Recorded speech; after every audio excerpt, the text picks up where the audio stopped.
why don't we wrap up, recap what happened on our last sessions? So, if you're new, welcome to the stream. This is Heroes of Phandalin.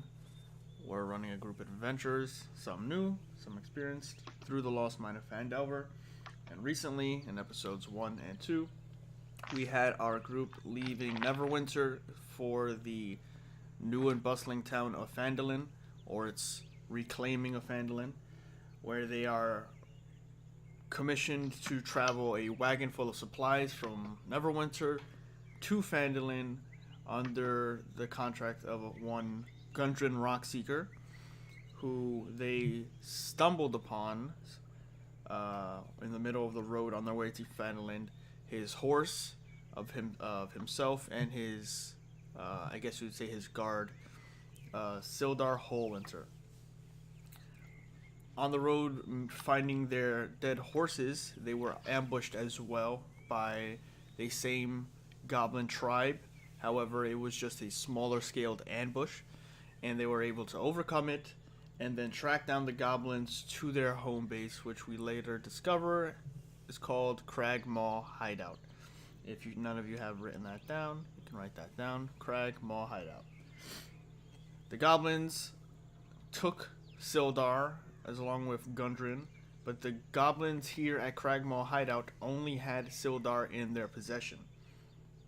After our group was able to get in, free the wolves in a non-hostile combat encounter, they tried to sneak the rest of the way in, were discovered abruptly, and a flood was used to cleanse the cave mouth of intruders, but that didn't stop everyone. They dusted off their wounds and were able to negotiate with half of the goblins the safe release of the hostage Sildar, and those goblins were allowed to escape or leave unscathed.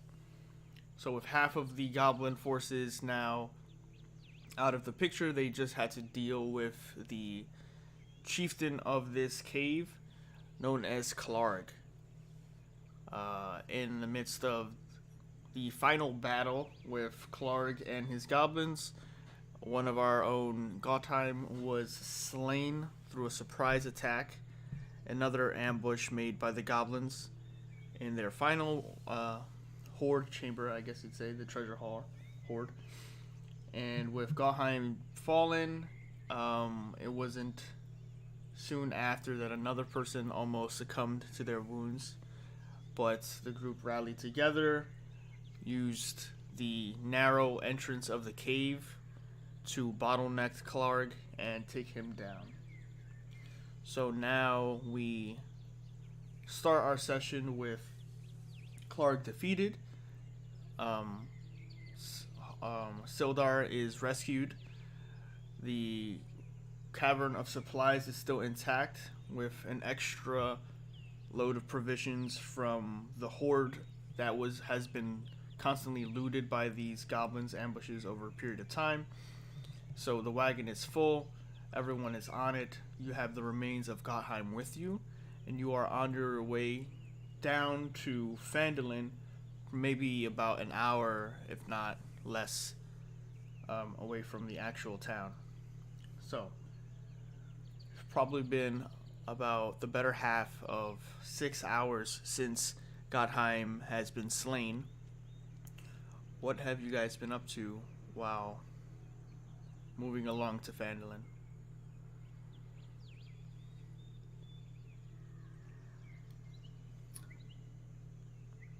First person to speak gets inspiration.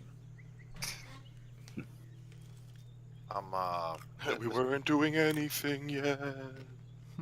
Mr. Kazuto, I should probably apologize to you. I almost let you die, and when I was worrying about Gottheim. Sorry for that. Please don't worry about it. It was my arrogance that almost got me killed anyway.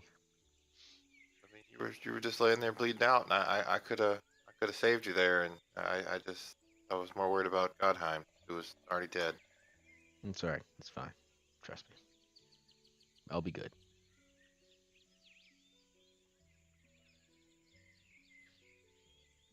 So, let's get the hell out of here. Yeah, we should go. So, you guys have basically 2 wagon supplies full in your wagon. So it's pretty much bustling at the moment. Only a few of you can really rest on it. 2 in the front on the main sitting area while you have the oxes push this now extremely heavy cart forward. Not that much of an issue, but it's about maybe those of you who have gathered where Sildar explains your distance from Phandalin. You're about an hour away, and he does give you guys some information about Phandalin. Let's see. So, Sildar brings up to you guys a big meaty part of the history of Phandalin. He says the frontier town of Phandalin is built on the ruins of a much older settlement. Hundreds of years ago, the old Phandalin was a thriving human town whose people were firmly allied with the dwarves and gnomes of the Phandelver's pact. However, the same orc horde that sacked the mines at Wave Echo Cave laid waste to the settlement, and Phandalin was abandoned for centuries. In the last 3 or 4 years, hardy settlers from the cities of Neverwinter and Waterdeep have begun the hard work of reclaiming the ruins of Phandalin.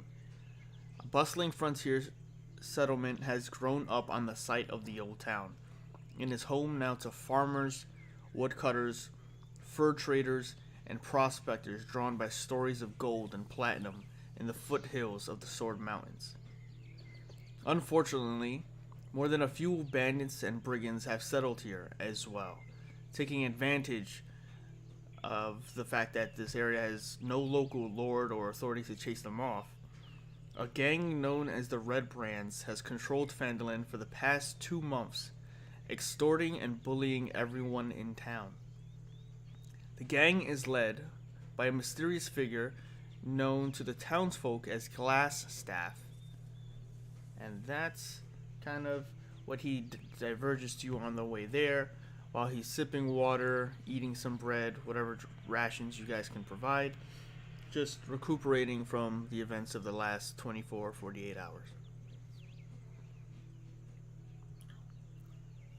What kind of gang would you say this is?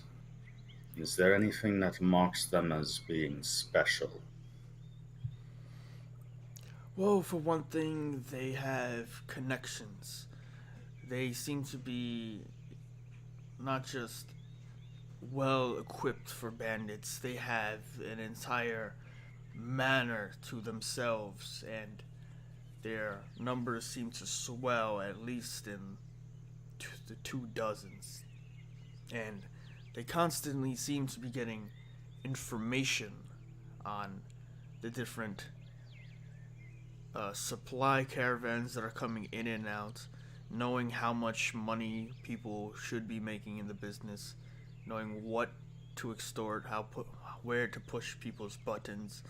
They don't seem to be just aimlessly under the guise of banditry. They seem to be bandits who are being whispered to by someone of more intelligence. And I assume you know what Gundren Rockslinger's plans were in dealing with these. Like most, Gundren paid them as everyone does. It's not been too troublesome.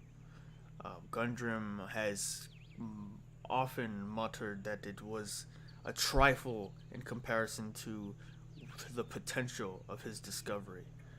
The potential of finding Wave Echo's cave would more than pay off if he could keep them at bay until he actually discovered the cave with his brothers.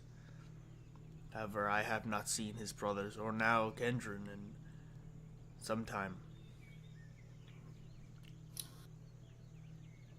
Yes, that would make sense. What I'm hearing, and I suggest to the entire group, is that we make camp out here tonight.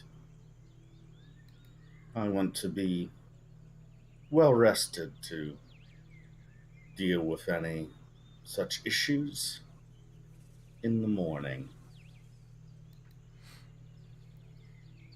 I agree. That might be best for us. So, you all in agreement that you should probably take a night's rest before making it to Phandalin? Agreed. Yes. Okay. Yep. So with little effort, you guys get the cart off the road. You find a nice thicket with shade, um, where the forest and hills meet some good natural barriers for your campsite. You guys make a campfire. You tend to the oxes. You do the same trick with the wagon just in case, you never know. And you guys begin your night cooking, eating, relaxing, tending to wounds, and having some general conversations with Sildar and one another. I lay out the alarm spell around camp. Okay. Snow, a moment, please. And I say this to you in Elvish. Yes, my fellow elven brother.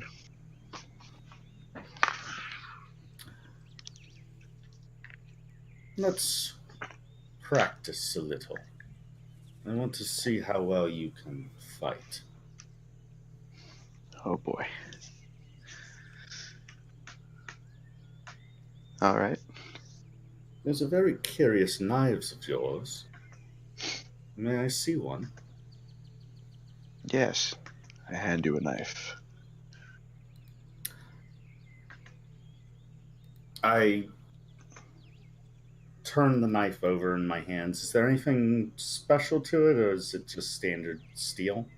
It's just a standard knife, yeah. Nothing too Okay. special.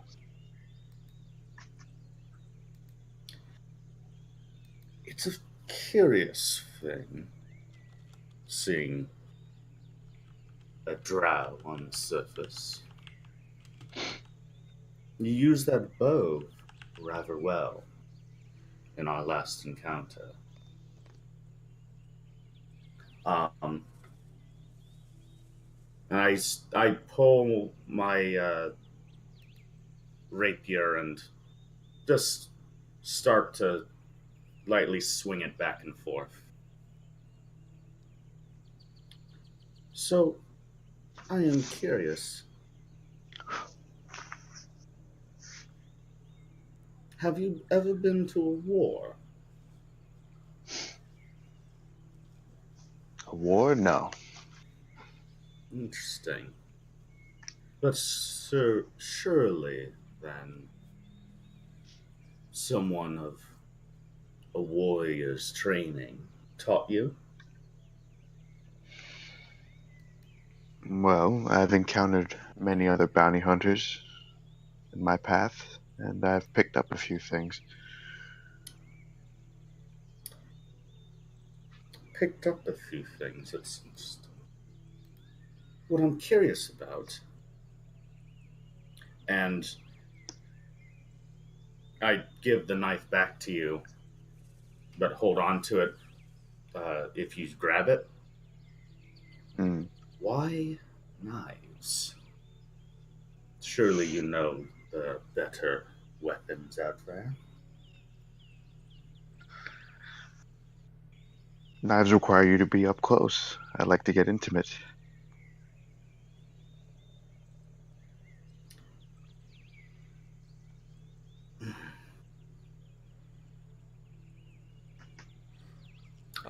Apollyon, are you here? Yes. Mm-hmm. Can you do me a favor and make a perception check?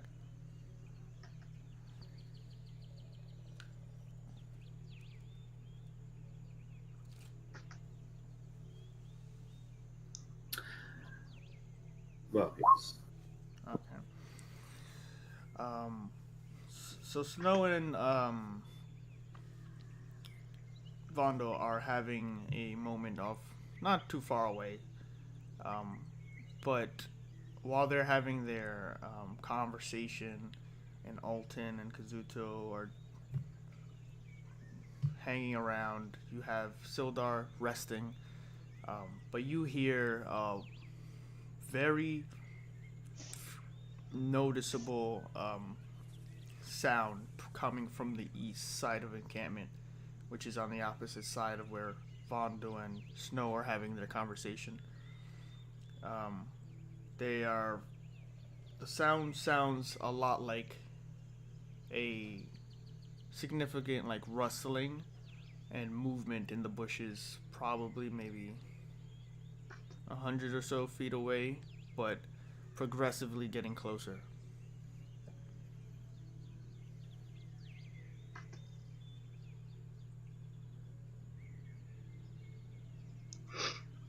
Okay, I'm gonna go check it out. I'm going to go and tell Kazuto. Can you come with me for a second? Sure. I hear some rustling in the bushes east. Say 30 yards or so. Okay, I whip out my light crossbow as I move towards the noise. Okay. The point I'm trying to make, Snow, is your movements with the knives are not the work of a knife master. You are not as intimate and up close as you say you want to be. You are not. You are no rogue slapping one side of the face and plunging a knife into the ear canal. You are not shoving your shoulder into someone as you rend the knife up into their shoulder and into their arm. You swing. You swing within the same range that my rapier does. This is the mark of someone who should use actual swords.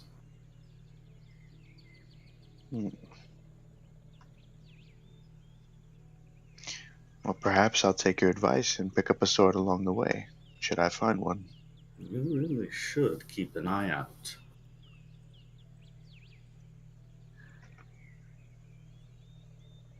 I'm curious, though. What this tells me is you really want to get close to someone. Am I wrong? There's someone in particular you are hunting. There is.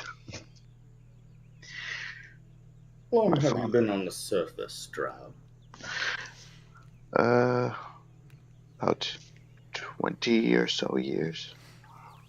So it's around How that old do you time look? where you guys are conversing, and you say how old do you look, and you start to hear the sound now too, Vondo, but it's much Mhm. more uh, blatant. Like it's not like a ruffling of brushes. It's more of like a consistent like rampage.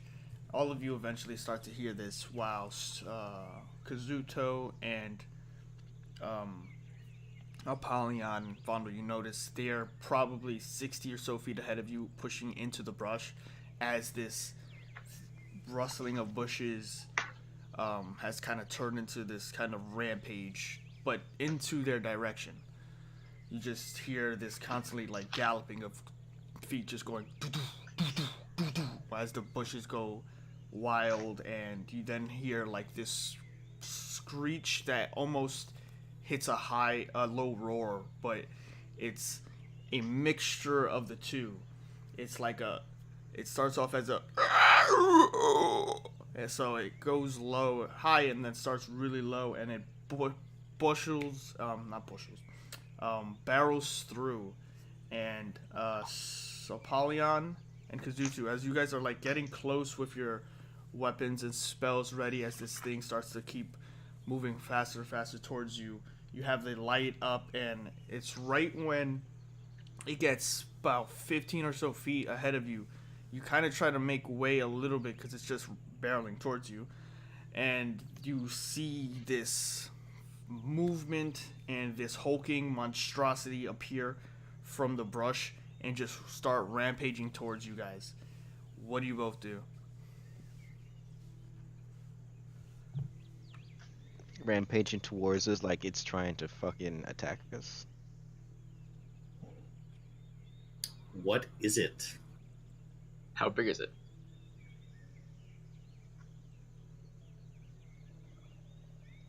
Hello? Say that again? I didn't hear what you guys said. We need more clue as to Descriptors. what it is. Descriptors. How big is it? What is it? If we know. Oh no, I just want to know what they're gonna do first. If they're gonna move out the way or just try to get a better look. Well, Well, yeah, I'll move out I'm the gonna way. move out the way. Okay, you're both moving out the way. All right, so you both, as this creature, you see the outline of this creature back up. You take one side, Kazuto, you take the other side, and rushing past you is this bear-sized owl creature that gallops with these large yellow talons and this white-gray mane. It filters down into this fully dark brown body torso with thick, like tree trunk legs that turn into owl-like bird feet on the bottom, and wings sprout out and push through both of you as you just in time dip to the side. It runs straight into the campsite. It runs into all of you in this panic, not attacking immediately. It screeches out and goes, "Roar!" And as it does so, Sildar wakes up. Alton, you haven't noticed it immediately, but that's when you see it for the first time. Snow, that's for the first time you see it. And Vondo, that's the creature that has been making the sound that bustles through and just jumps into the middle of your campfire with the flames and light now just bathing it, and you guys can see it very clearly. For those of you who know, this is a fully grown owl bear. It is a mixture of, it's a monstrosity between the two creatures, a bear and an owl, and it looks dangerous. It is huge. It is hulking, and it just stares down like a cornered cat amongst all of you.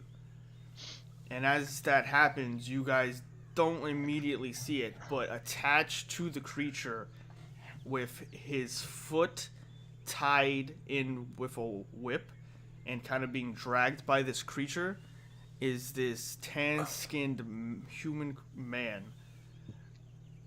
And if you want to describe yourself, Hazin. Do you want me to do the description or do you want me to scream for help? I would like you to do what you would do. Well, as he's rampaging through me, I'm taking a quick look at everyone and I'm just like, "Afternoon, gents. Little bit of help here." So, the owlbear rushes through with this man just tied by a whip around its torso and has him like hooked in. Very difficult, but what are you guys trying to do? Let's go. Let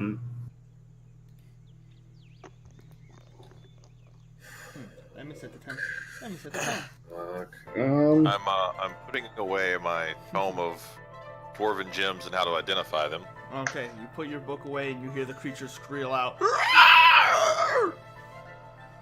I already have my weapon out. I will charge towards the creature.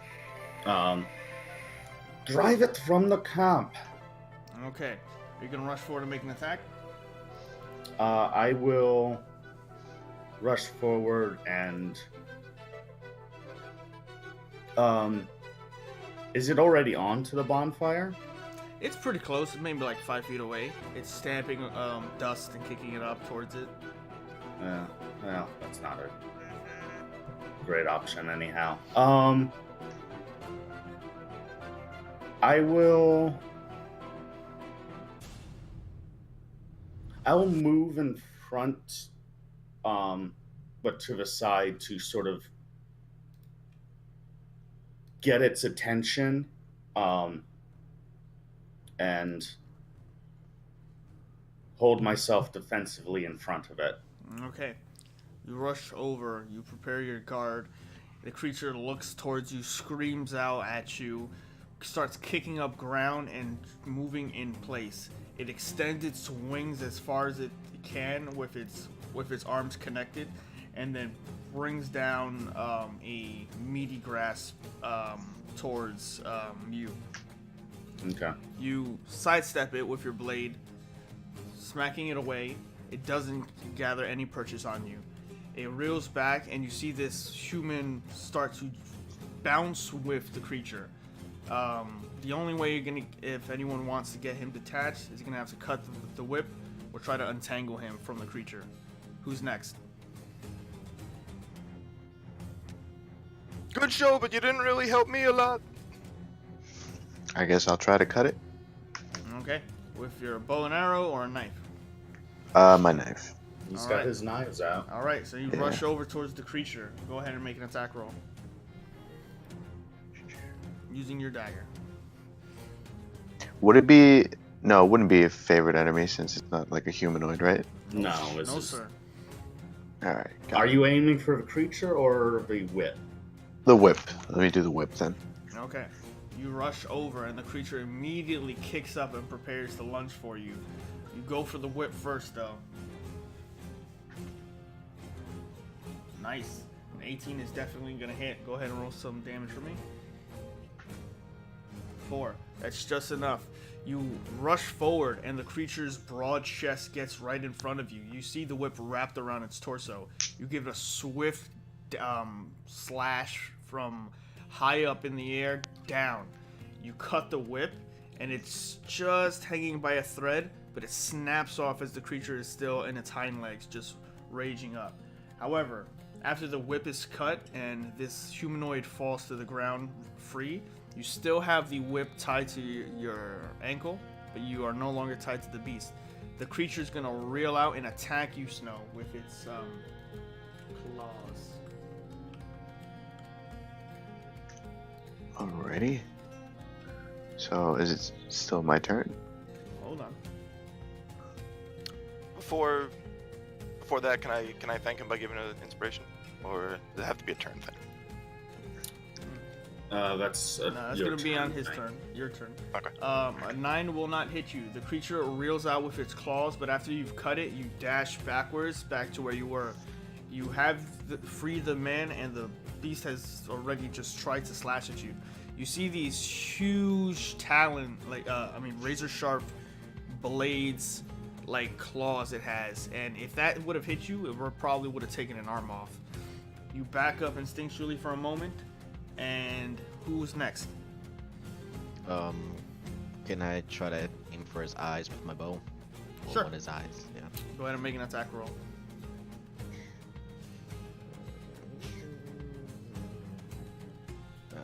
Natural 1. You fire off, and it hits the back of the head, barely grazing it, but it grabs its attention.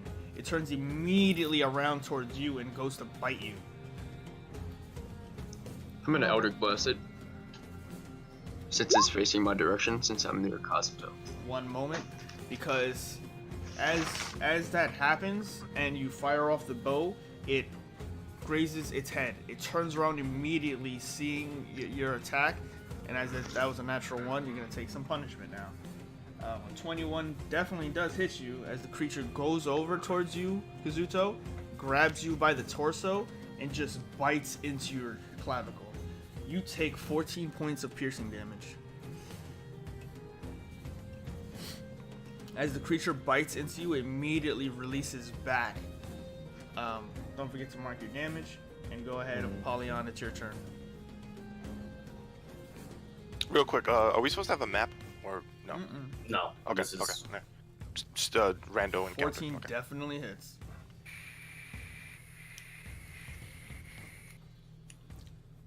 roll that damage. Yes, sir. Roll your damage. Nice.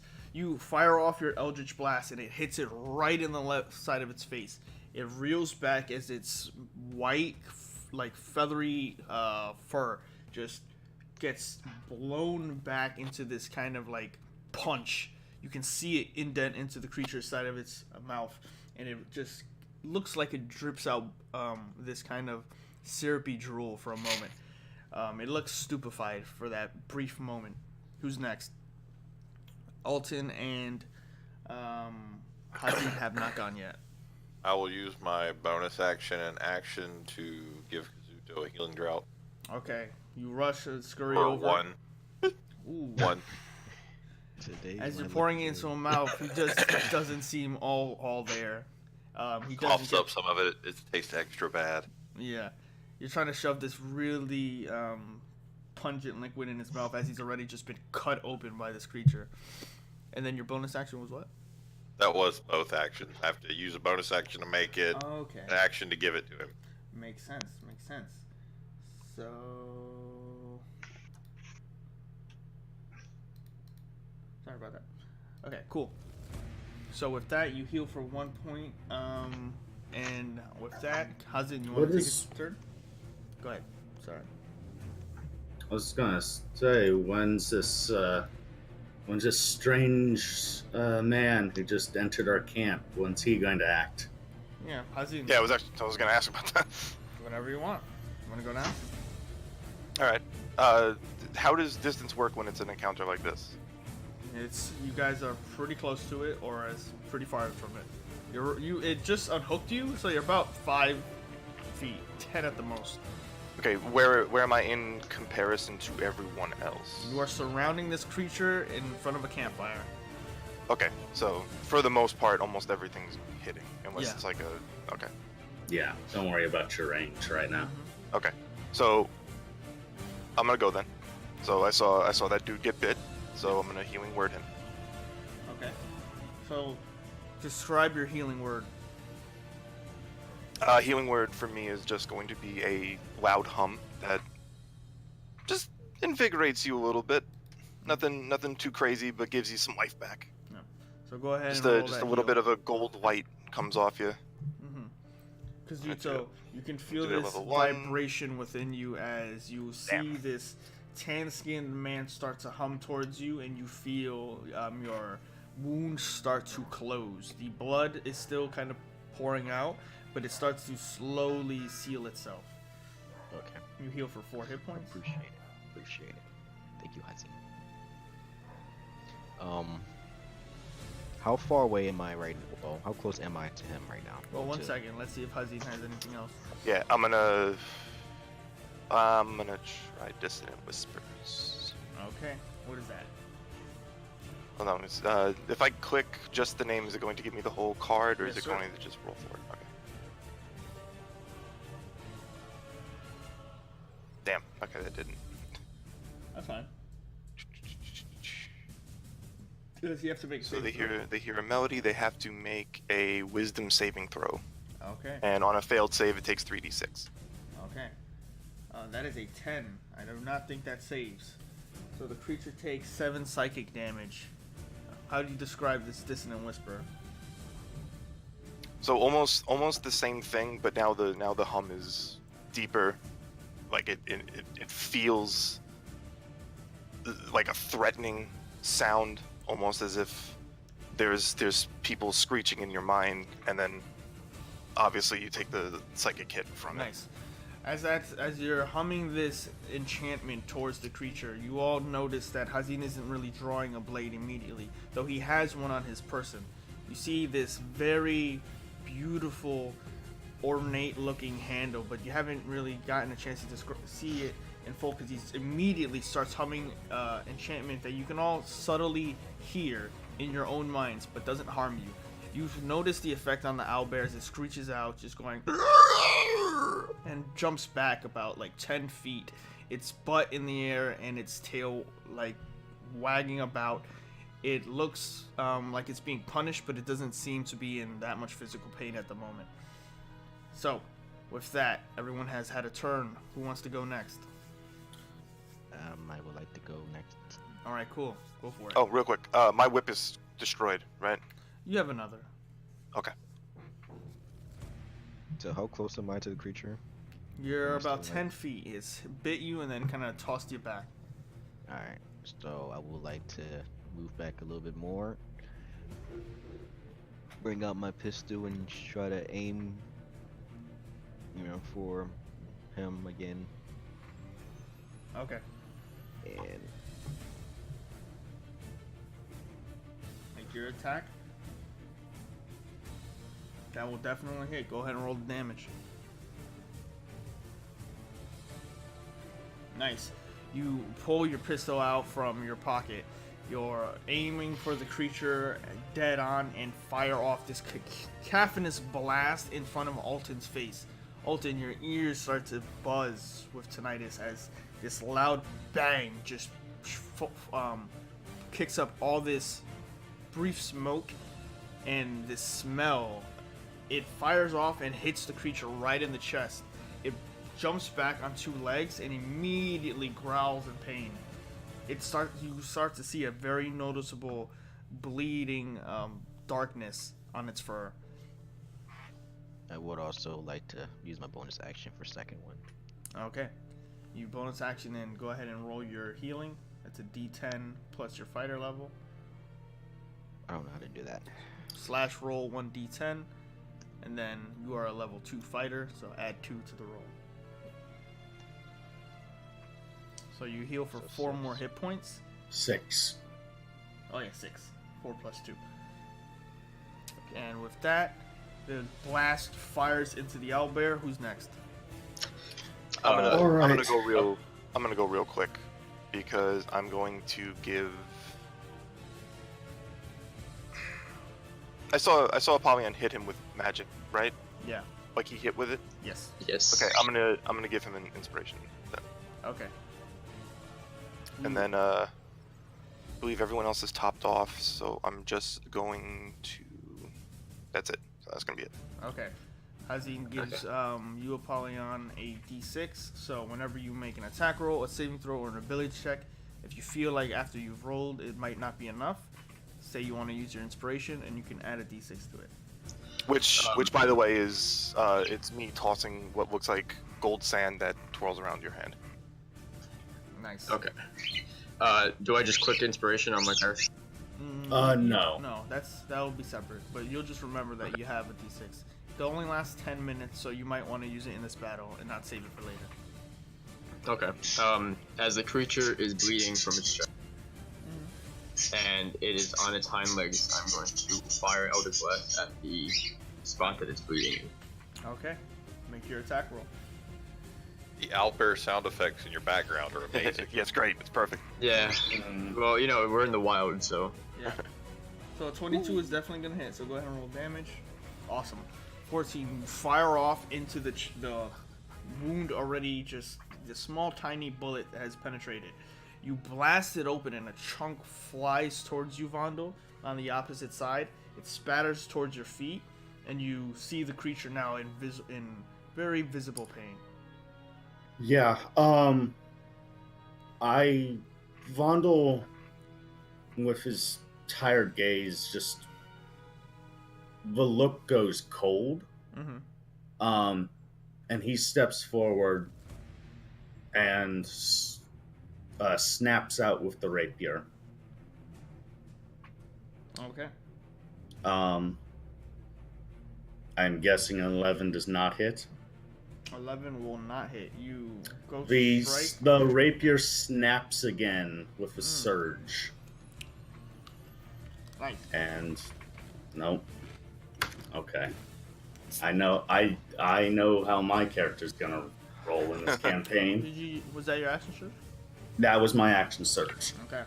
You fling your rapier towards the creature, and both times after they miss, the creature retorts with a bite attack. Hmm. 11 Do these does turns not count hit. as? Do these turns act as like actual turns, like a normal battle? Yes, No, sir. this is none of this is really. It's more of just you taking your turn. You just let someone else take their turn now. Can I cast Armor Agathis on Well, we still need. Well, you handed out inspiration this set already, Okay. so Yeah. you've gone. Well, you taking yours, Okay. so the next person will go down. What's the Okay. rolls against me? 11. So that's not gonna hit. So the creature 11 goes back each? to snap. No, it's just one beak attack towards you. It Okay. rolls forward and tries to snap at you. With Yeah, that doesn't hit at all. with snow nearby, it's going to look defensive, like as if it's just acting out and trying to grab hold of somebody. So it's gonna take its claw attack towards you, Snow. It rushes a little forward and goes to grab you. That's both are natural ones. Jesus. So it goes to grab at you. You roll out of the way and have your dagger in hand and your longbow in the other, prepared to do whatever it is you're gonna do next. Who's next? Just go to sleep, Brad. Just go to sleep. Throw some poison gas at it. All right, that's a dex save.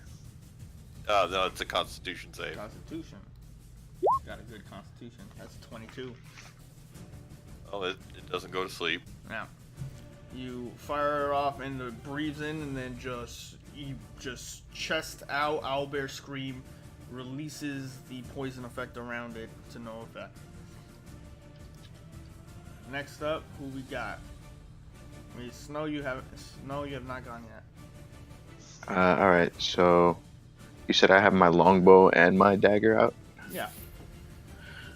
All right. So I guess, how far away from it am I again? Like 10 feet? 10, 15 feet. You kind of rolled out of the way to dodge its claws. Alrighty. So, However, you drop the dagger or you drop the bow and pull your second blade out. Yeah, you can easily switch weapons. all right. So then let me drop my bow Right. and draw my second dagger Mhm. and rush towards him and try to open his chest up Sounds with my good. daggers. You see this dark wound in its chest. You bring out your second dagger and rush forward. Make your attacks.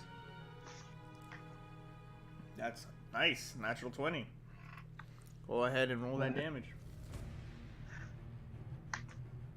Nice. You get it right into the wound as it falls back down. You get into it close. You can feel its fur. You can feel the heaviness of the creature on you, almost like a bear hug. You stick straight into it with one blade and sink it deep. Go ahead and make your other attack. Alrighty. That's gonna hit too. Nice. Nice. 6 points of damage. It tries to push you off, but in that time you get the blade up into its throat and pull it with you. The creature starts to bleed out through its wounds, and it starts to look very tired and very weak. The creature reels back in this sort of like pain, but the fatigue sets in, and it kind of like groggily looks towards all of you. It breathes in heavy, slowly, one after another. Looking around, it looks panicked and flustered. It immediately just makes out one final cry as it digs its talons into the dirt, and it immediately starts to bolt north. So, anybody who wishes to take an attack of opportunity, who has one, may do so. Runs past me. Yes. There's a 16. Yes. For 5. 5 points will hit. We'll do some damage as it turns its tail. You get it right in its thigh. You pierce through it deep enough that you can hit bone. Removing the blade, you see a spurt just leak out. Mm-hmm. Not enough to finish it. Who's next? Can I take a pop shot with my crossbow? Yes, sir. 17 will hit, and 8 points of damage will get it in its other end. It embeds itself in its thigh. You don't see any blood in this haze of light and shadows dancing around the campfire. But it does hit. Who's next? Can Can I shoot it? Okay, he got it. Mm-hmm. I'll try to use my bow again. All right. Fire off you pull out your crossbow. Ooh. Damn it. Damn. 22 will hit.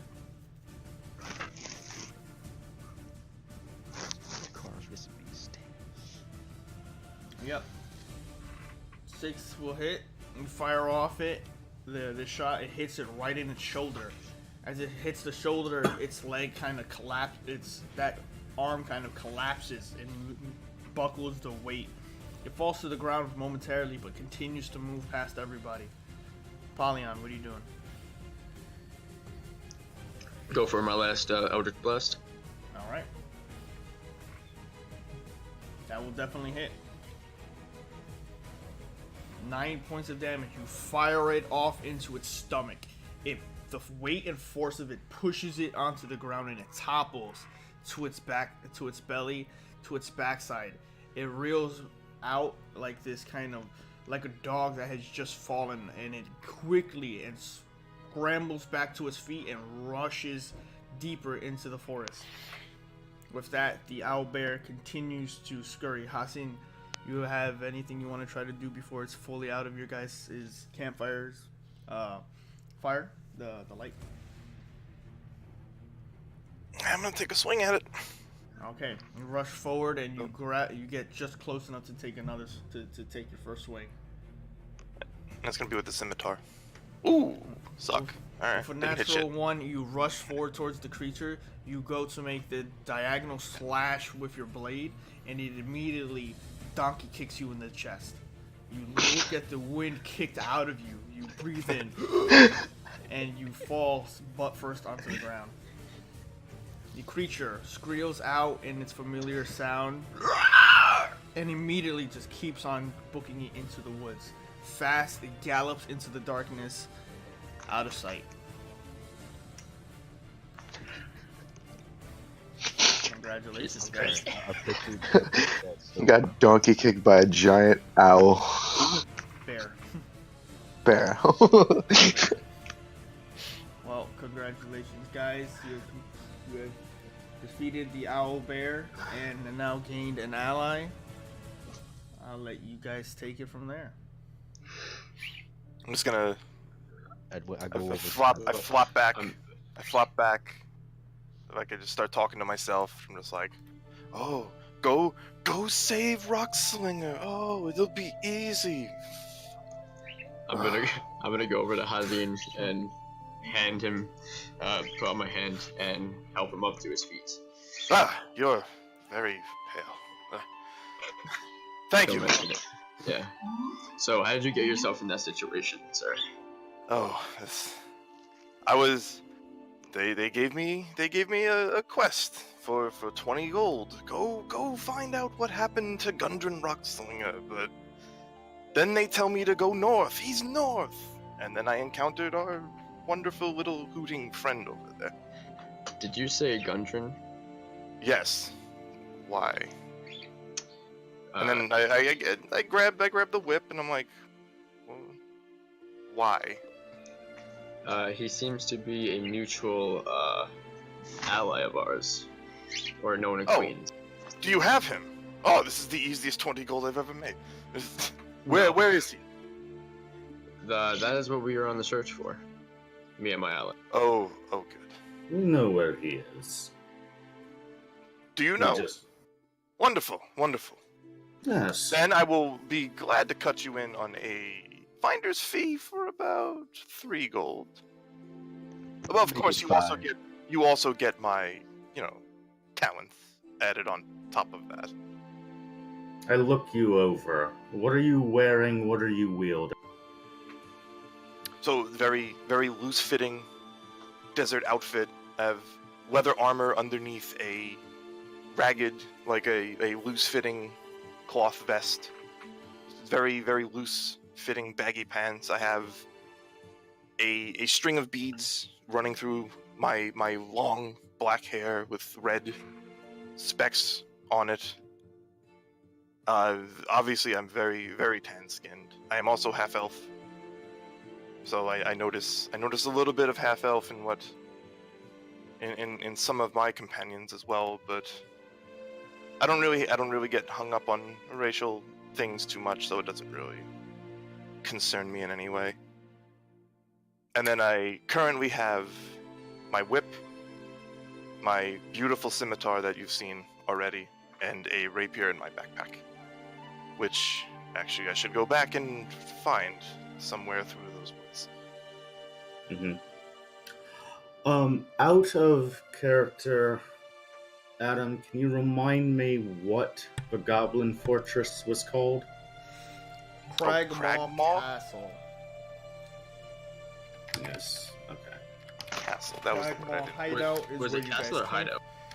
Cragmaw Hideout is where you came from, and Castle is where they are allegedly keeping Gundren. Okay. Well, I ask you then, stranger, how well versed are you with your local knowledge?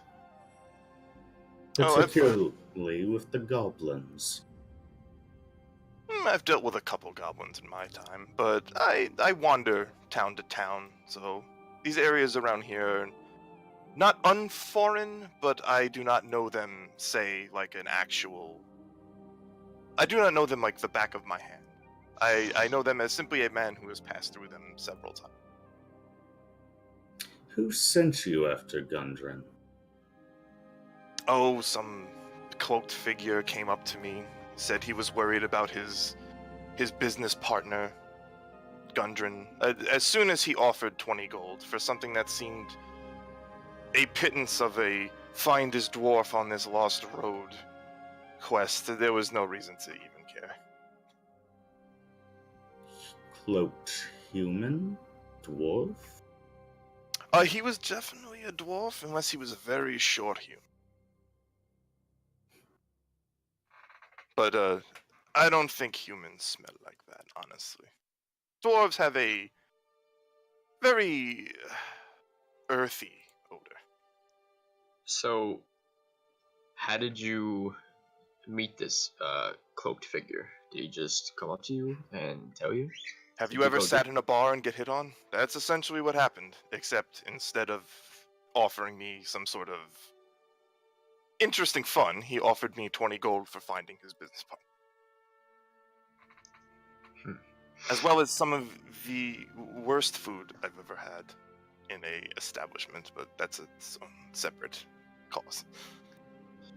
It'll be rude of us, I guess, at this point to turn you away. You're welcome at our fire. Ha, good. Makes this very easy. Does I will anyone know I what will that even thing up your was? gold up to 5 for your finder's fee. And of course, it whip out the loot, smile a little bit, and then I also give you the wonderful gift of atmosphere. And I just start strumming a little bit as Alton starts talking. Does anyone know what that thing was? That just ran through our camp? Owlbear, my good friend. Ah, he starts writing it down. I hear they're quite tasty when prepared well. He writes that down too.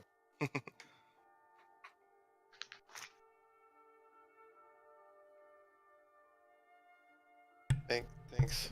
So, as you guys converse, discuss things, trade information, tell tales. He doesn't happen to know where Cragmaw Castle is, does he? Nope. No, they told me to go in a completely wrong direction. And now I'm starting to wonder if maybe that wasn't even someone he was actually looking for Goldrin and kind of just wanted me out of the way for some odd reason. Uh-huh. With that wrapped up, you guys go to sleep. You guys wake up. You guys And set I get up your wagon. Long rest, get all our stuff back. Yes, sir. Cool. Also, everyone can mark 150 experience. So add 150 experience to your character sheets. So that puts us at 500, right? Yep. And mark down a ration. That as well, everyone. So the night progresses. Owlbear free. You saddle up. You rehitch the wheel. You make your way towards Phandalin, and with an hour or so on the road, you guys finally get to see the sight long awaited. I will put you on the you're already on the Sword Coast map. What I'll do is I will show the audience for a moment by removing the backdrop.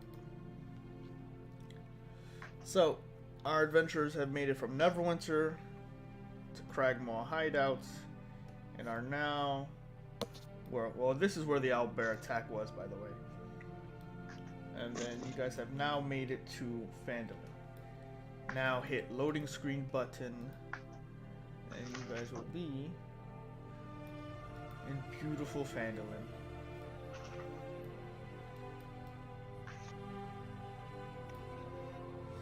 And with that, why don't I let you guys know what Phandalin's all about. So, once you see it, the lush green hills you have come accustomed to, the tall trees, lush, thick with bushes, you now get to see the rutted track emerges from a wooded hillside, and you catch your first glimpse of Phandalin.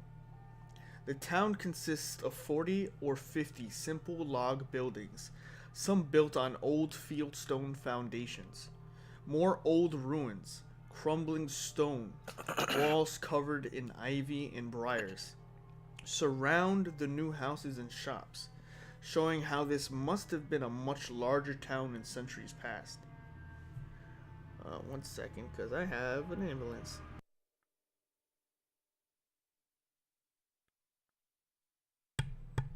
Sorry about that. Phandalin sounds like a rough town. Yeah, quite literally.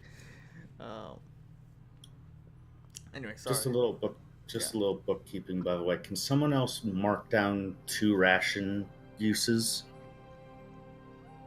Yes, if someone can go into their rations, you should have about 5 or both 2. Well, some of us One or one. did not actually venture out with rations. Oh, okay, makes sense. Yeah. Oh, yeah, I'll give him an extra one. I didn't need the other one right now. Okay. So, most of the newer buildings are set on the sides of the cart track, which widens into a muddy main street of sorts as it climbs towards a ruined manor house on a hillside at the east side of town. As you approach, you see children playing on the town green and townsfolk tending to chores or running errands at shops. Many people look up as you approach in your bustling wagon, but all return to their business as you go by. Very few linger their eyes. Everyone seems to be moving along with their day as Phandalin has become this town of trade once again. You seem like a common sight in these times. Sildar seems much more at ease. He speaks up towards you all. "My friends," he says, "let us secure lodgings. I'm told the local inn is very quaint." Quaint is the best word I'd use for it, but sure. So, let's see. We have... Can you guys see the locations? Or can you just see a map? I can see the location. Yeah. Yeah. Good. So, you guys came from here. And you head down this main road. Well, it's fairly early in the morning right now, isn't it? Yes, sir. We stop off at Arthen's Provisions to drop our wagon load of goods off. Yes, sir. So, you make your way in, and immediately, Sildar is speaking to you guys, and he goes, Right there, there's Barthen's provisions. We should unload as much of we can, and we can get you paid. Question, did you guys get any payment yet No. in the last session? Other than the gold or the silver and the copper we picked up. Okay, thank you. Yeah. Yeah, Oh, just from chest. Makes sense. Alright, making sure. So, you guys stop in front of Barthen's provisions, and you see, oops. You see, why am I missing something? Give me a moment. There we go. There we go. Let's see. It's not in alphabetical order. Where the fuck is it?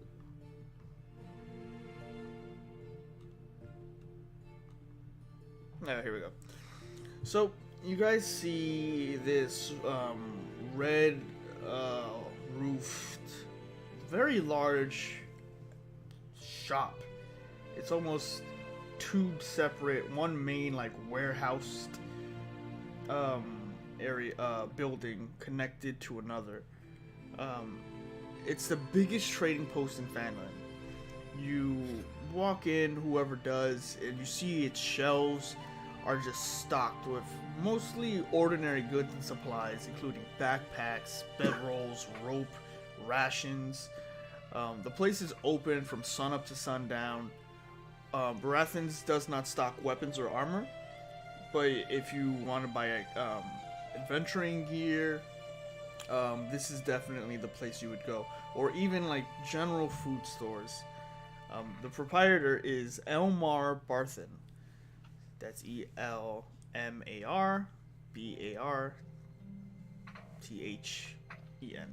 Elmar Barthen. He employs a couple young clerks, Ander and Thistle, who help load and unload wagons. As you bring your wagon in and latch your oxes towards the warehouse area, these two young boys, probably in their teens, start coming out, helping you hitch the oxes. They start unloading specifically from the sheet you give them, the one sheet that I think Alton has. You have that. Yeah, right? I give them my little inventory I took Yeah. of what we were supposed to be bringing.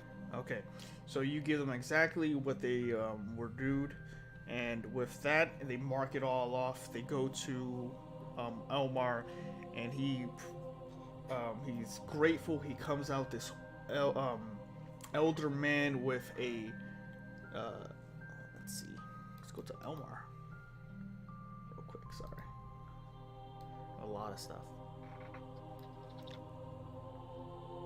So you bring him the news. He seems a bit saddened about what has transpired, but he has your payment already. He comes out with this pretty large satchel. He divvies up 10 gold to each of you, and then takes possession of the wagon and its supplies. You do note to him that the rest of the supplies are not his, that those supplies belong to what you found in Cragmaw hideout.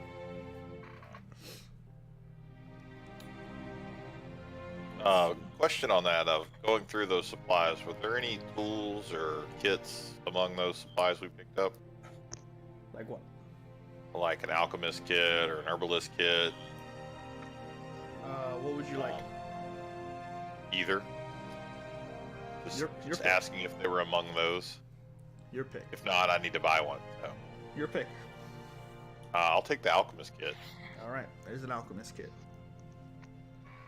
Good haul. We're Can at the take- provision right now, right? Yeah. Yes. Barthen's provisions. Because I want to go to the smithy too. Okay. Sure.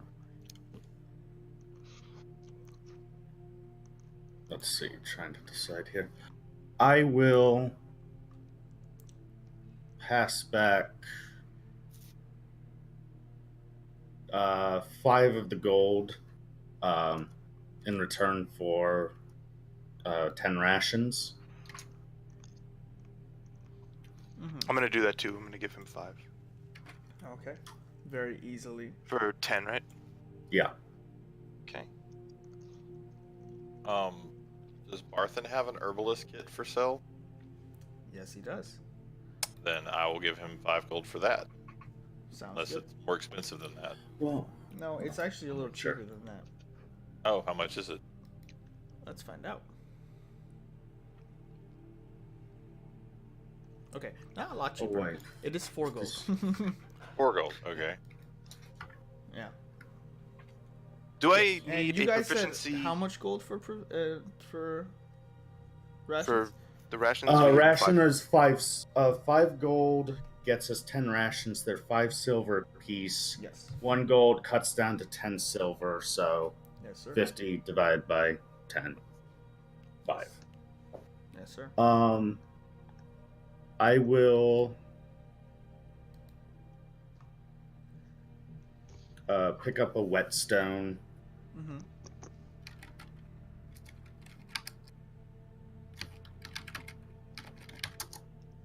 If he's got one. I know he doesn't deal in equipment. He does muster one up. Okay, that's just 1 copper. That's easy. Question: if I do not have a proficiency in a tool, can I buy it if it's just for flavor anyway? You can buy it. Yes. You can attempt to use any item. Whether it goes well for you is another matter. Okay. Does he have a jeweler's kit? A jeweler's kit. Yes. Let's see. Let's find out. Oops, wrong thing. Wrong thing. Jeweler's tools. There we My go. bad. No, I was spelling it wrong in my control. Yes, he does. Jeweler's kit is actually pretty expensive. It's 5 gold. Okay. So mark all 5 gold if you're gonna do that. Oh, actually, you know what? Can you make gold a resource, or like would I have to manually make it a resource? It's already a resource in your character sheet. Yeah, but like you know where it has like bardic inspiration and all that stuff. Like, can I yeah. add that quick? You can. I would have to manually type it in. You'd have to manually type it in. Okay. Alright. Probably still do that anyway, though. Yeah. Anybody cool. else? Kazuto, Um, Apollyon?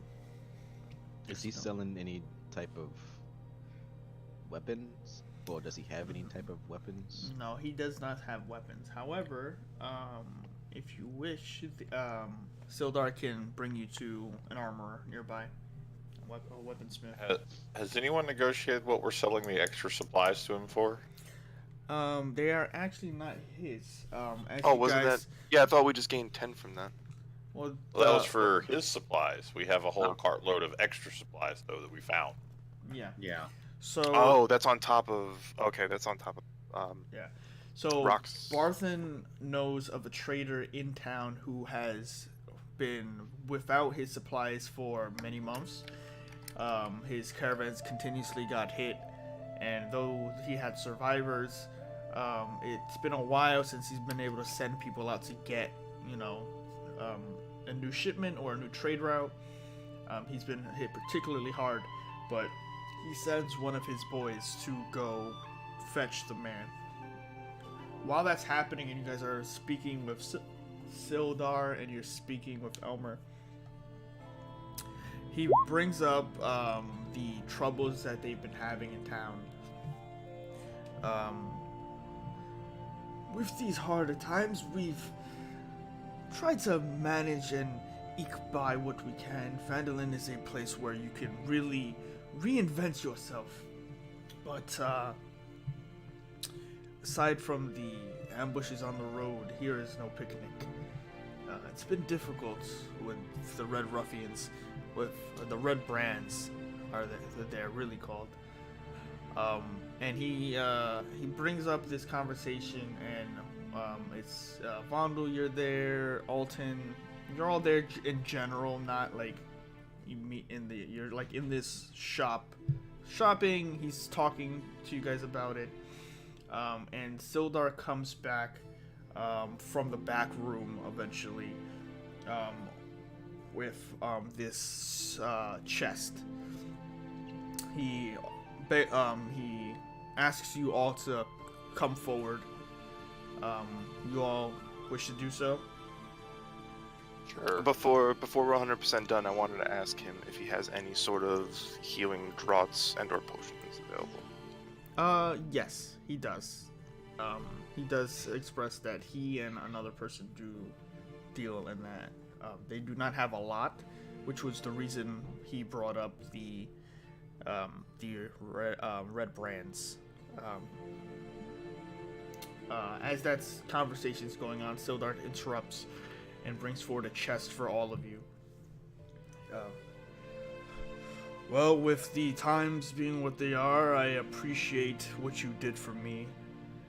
You didn't have to, and I know the loss you suffered. So, from my personal stash, I would like to offer you my deepest condolences and a bonus. He opens the chest and he takes one. There's two sacks of coins in there. He pulls one out, and it's a pretty hefty bag. Here, for your troubles. And he hands whomever wants to grab it 50 more gold pieces for the group. I'll take it. Okay. So Vondel, you grab it, and it looks like he's giving you basically half of whatever it is he's made in these times. He closes the chest and locks it, hands it back to the boy to return to the back of the store. It is the least I can do, and please allow me to make any sort of funeral preparations that you wish. It will take some time, but I think we can get him in the ground or burned, whatever his funeral rites are. We can make do.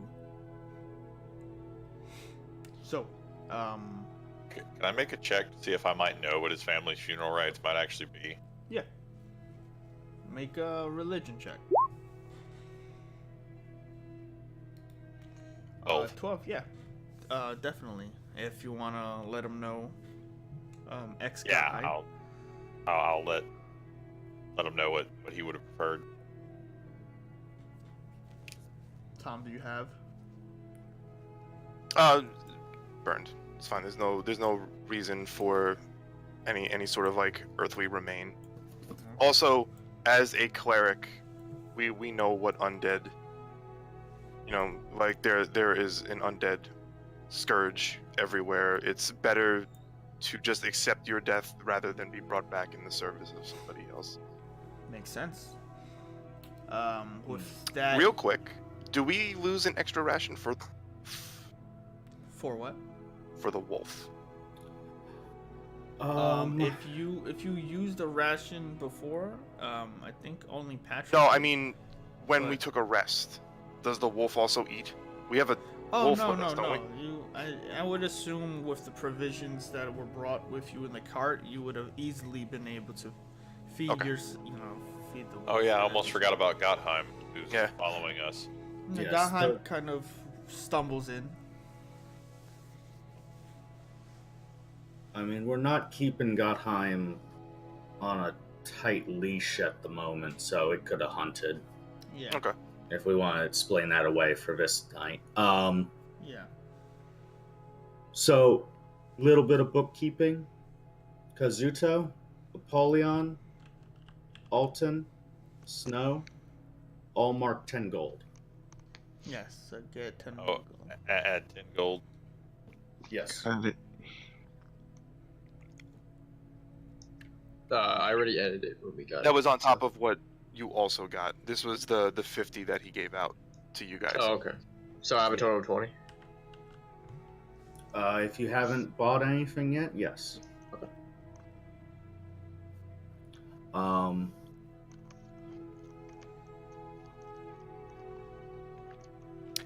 How many? So a ration is every long rest. What do we do in terms of water skin? Because I have one of those, but that's not full, right? A water skin, we assume that during the long rest we stop And then, Near like, water as long as you source? have a water skin, it's refill it, and then Yes, in Okay. theory. cool. All right. So having more than one is not really super beneficial, unless it's lost, right?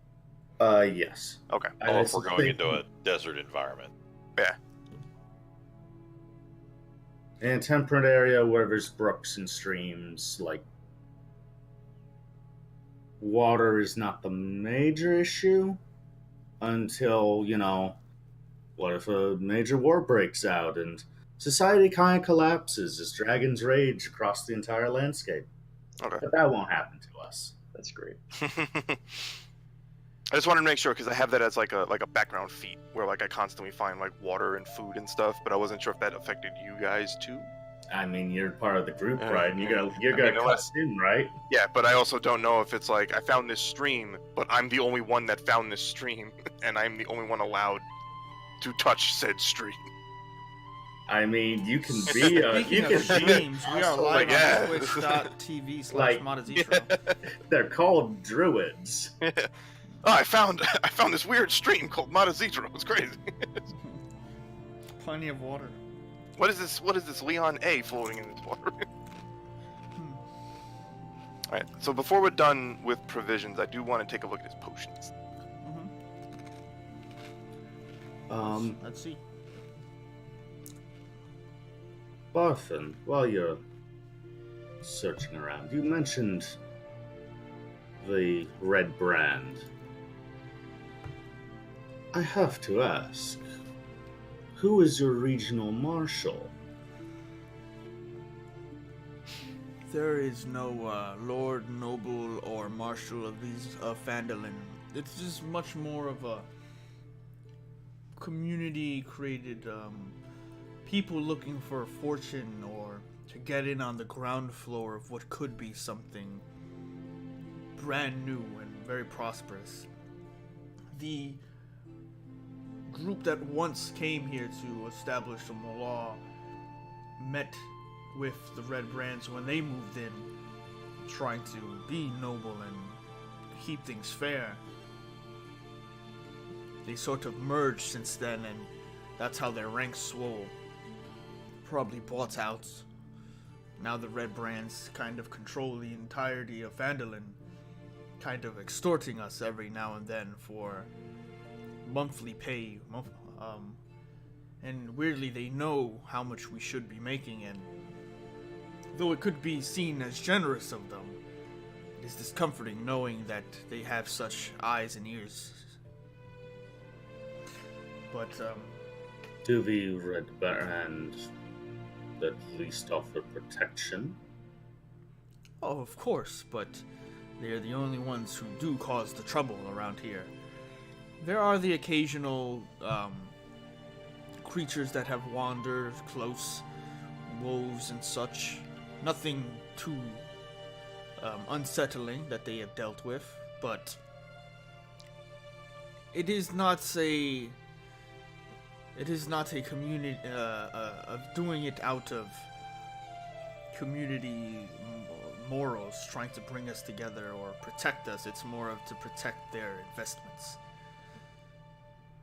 So it isn't the worst, but I do fear it could get that way one day.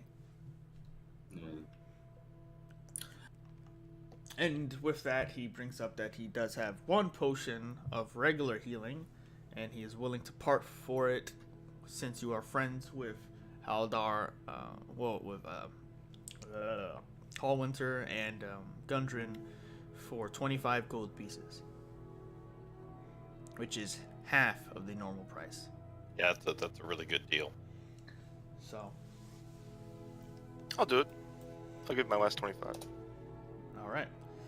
So you pay up the 25 gold. He gives you this very nicely crafted, imported from Neverwinter, glass vial. Does it have that label? It has that labeled on the bottom. It's like Made in Neverwinter. The trade guilds of Neverwinter. local sources. Yeah. Always cold, never hot, never winter. Yeah. I suspect we'll be leaving this provisions soon for the smithy, but that does lead to an important question. Speaking of the rock slingers, do you happen to know where we might find Thardrin or Nudro? It's funny that you mention it. Both have gone missing as of late. From last I've heard, they were attacked together, further south. I don't know that much more information, but since that news, I have not seen them since. It was south of Phandalin, where they were constantly going to excavate or mine, something of the sort. And it's been a while, so I just hope that they are well or on their way back. It's been about a week. Is Barthrin also a dwarf? No. Wait, you mean the supplier? Yeah. No. Okay. What was the potion? A potion of healing. Heals you 2d4 plus 2? Question mark? Yeah. Yeah. I think so. Or 4. 2d4 plus 2. Yeah. But yeah, with that, you guys wrap up your business. You talk a bit. Apollyon, Snow, is there anything you're looking for before we head to Yarmur? No, I'm all set. No, I'm alright. Alright, cool. Actually, I'll hang back. I have... Barthen, you know this town well enough. Would you happen to know if anyone has any maps of the local area? Or some artist has drawn up the former Phandalin? He starts to think for a moment. Let's see, I have somebody. I have a question. You could try with Old Toblin, at the Stone Hill Inn. He's been here probably a little longer than most. And he's native to the Tribor. If anyone would have a map of that you're thinking of, it'd be him. He's about Yes, he's at the Stone Hill, just south of here. You can't miss it. Big building, blue roof. Then that is where I will be. I'll have with him. I'll go with him. Okay, so all of that is en route to Past the smithy. Yeah. So, you guys stop off, do your shopping. What do you need? Yeah. Yeah, I don't really need anything from the smithy, so I'm gonna follow the we're going for information. Okay. So as you guys, Yeah, I'm gonna go with them to the inn too. Okay. So you guys leave the cart with the extra wagons. You head towards the smithy. Sildar mentions that the place you're going, Line Shield Coster, which is over here. It's across from Stonehill. So you guys are it's pretty close to one another. Those of you who stopped and go into Stonehill, it's an inn.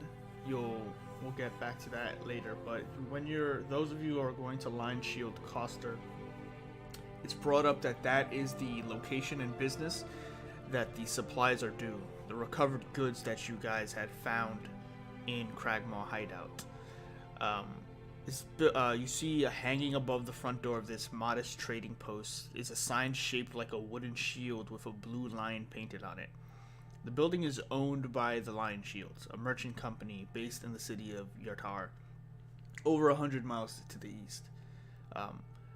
So they ship finished goods to Phandalin and other small settlements throughout the region.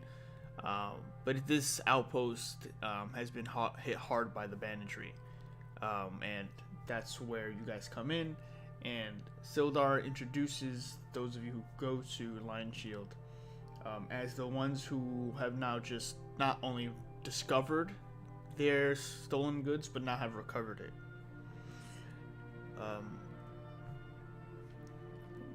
you meet this human woman, about 35 years old, named Linen Greywind.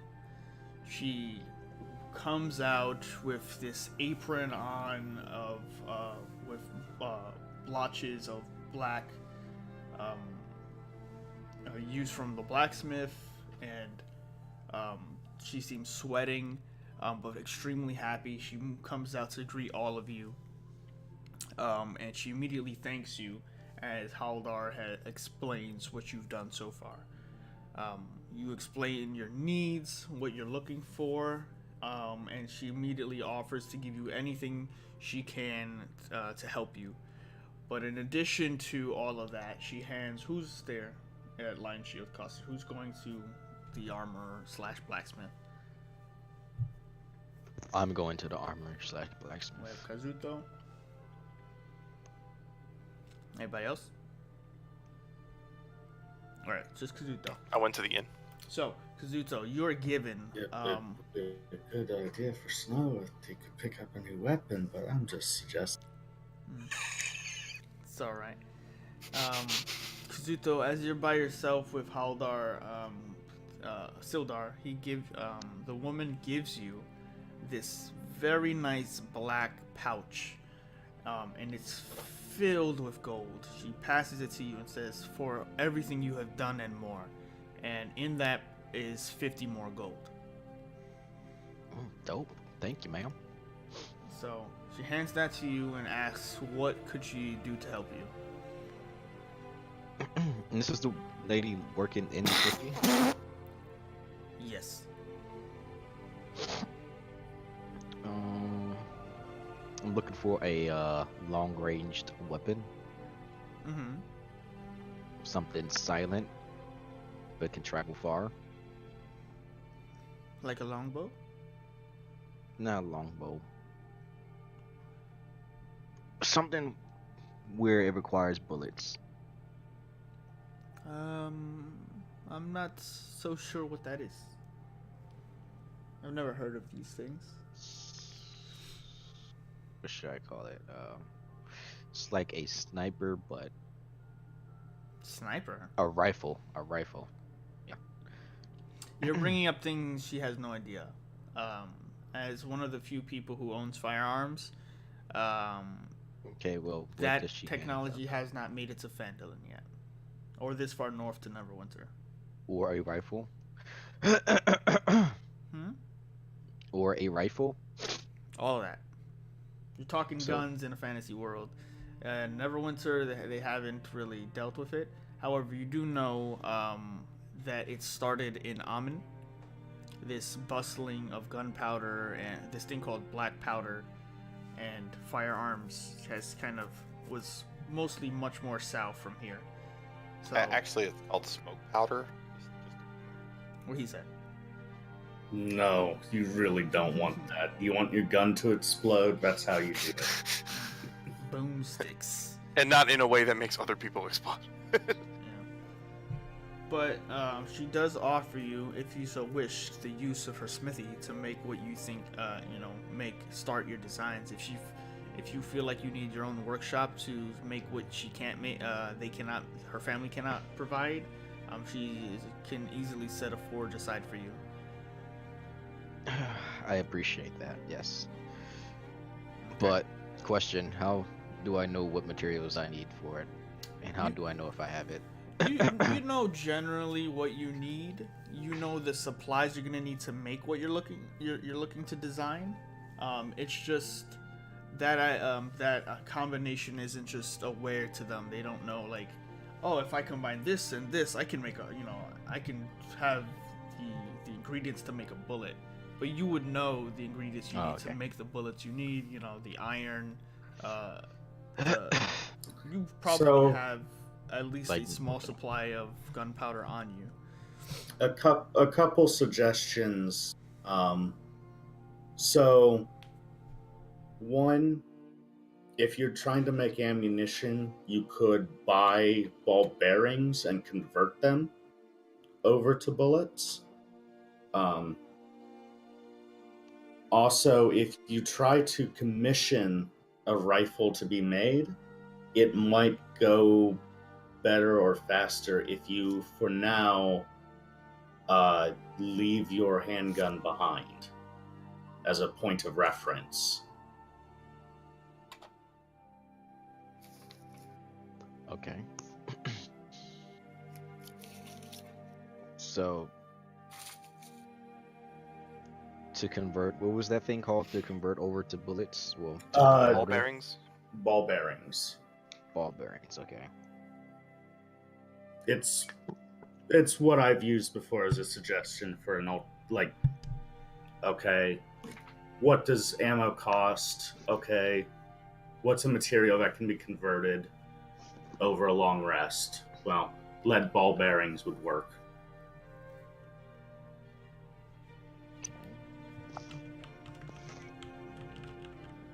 And then I would need metal or Well, I mean, if that you're would at be, the that would be smithy, part- they would be covering most of that. You would just be paying for that material plus their service. Yeah, they're gonna get. So basically, they're gonna set aside a forge, an area for you to work. They'll cover some of the material you need, so you're basically getting, a 50% discount on what it's gonna cost. Well, so I just buy the extra stuff that they don't have, and they can still make it. Well, it depends on what you're trying to make. I need to know what you're making. A rifle. Okay, you're trying to make a rifle. So, from experience of trying to make your first pistol, that a rifle is gonna take you time. At least a week of drawing the designs, making the first prototype, working at the kinks and stuff, and then, the final design will take probably another week as well. So you can have this stuff start to be prepared, the ordering of the materials, them creating the pieces you want. You could give them the blueprints of specific parts you want constructed by the time you return. That way it'll save you, a lot of grief down the road when you're ready to just start putting it together. I guess. Alright. how much Sure. would this set him back? So let's see. We have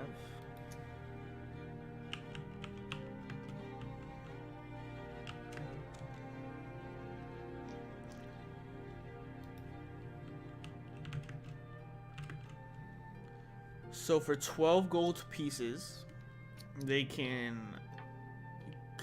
will have all the materials prepared. They will take the designs you've given them and create the first prototype. But as they are not gunsmiths, it's going to be very functional. No real flair, just as designed, as you draw it, that's how they're going to make it. And when you do return, it'll take them about 4 days to finish it. You'll have to, start putting it together, testing it, seeing how it works, making improvements, and then continuing from there. Real quick, dual swords are a thing, right? Or am I? Dual wielding? Yeah, Or- Yes. Are you dual swords. dual They don't sword come. as They don't in- come as a pair. Like you They would don't. buy two separate weapons. Like you would have a one-handed sword, but then also a dagger, or Well- another handed sword if you wanted to do it. But You they could- you don't buy them as a pair. You could Let's commission- be clear here. Are you talking like a Darth Maul style, like blade on either end? No, just two separate blades. I mean, that's just you buy two swords. Yeah. You buy two short swords, Hmm. and you're good to go. You buy one short sword, and you keep the other as a dagger, as a possibility to throw it. You just buy more daggers to throw. That's another possibility. So I think I'll just buy two short swords then. Okay. Just make sure you buy stuff that you have proficiency in. Short swords. Yeah. That's Yeah. that's Yeah, That's you what get the most out of, because you can use anything, but you get the most out of stuff you're proficient in. Yeah. So a short sword will run you Yeah. 10 gold pieces. Hmm. Oh, hold on one sec. Make sure I'm reading this right. yeah, it's 10. 10 gold pieces for a short sword. You want to pick up one or you want to pick up two? Yeah, I'll pick up the 2. All right. So mark 20 gold off of your inventory.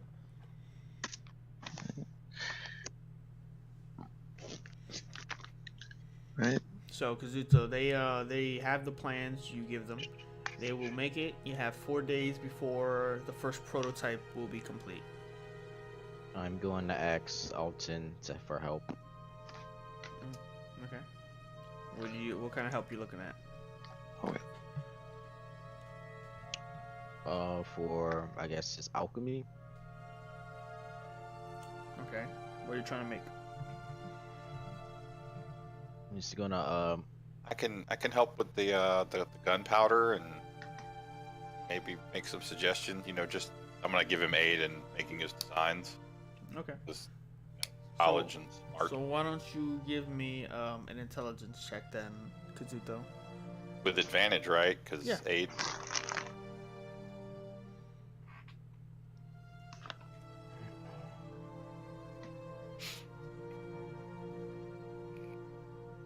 just one sec.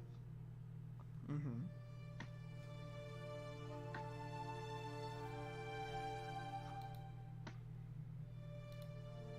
The fuck? Click on it.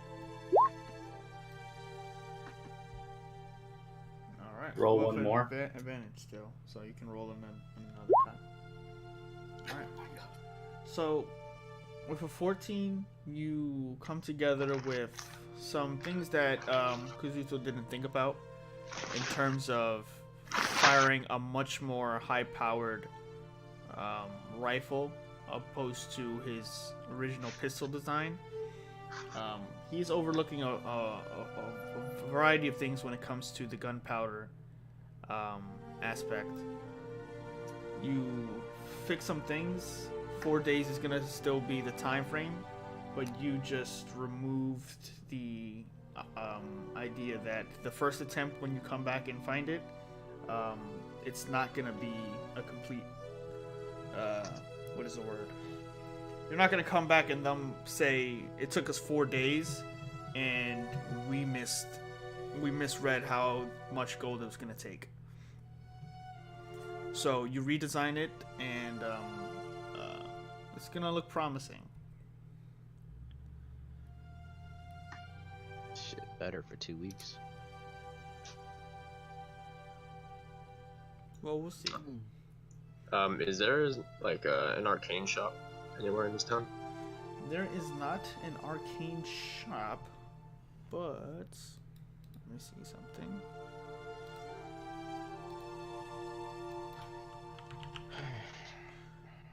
Let's see.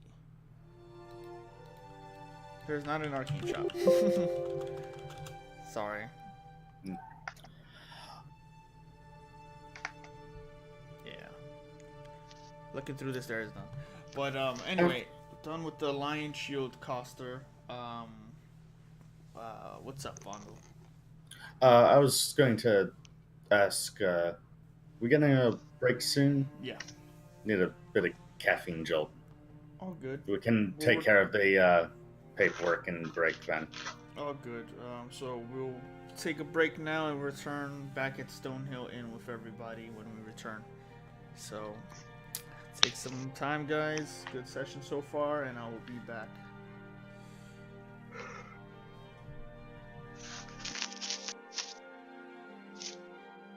Yeah, just we can take the. So let's see. Stonehill. There we go.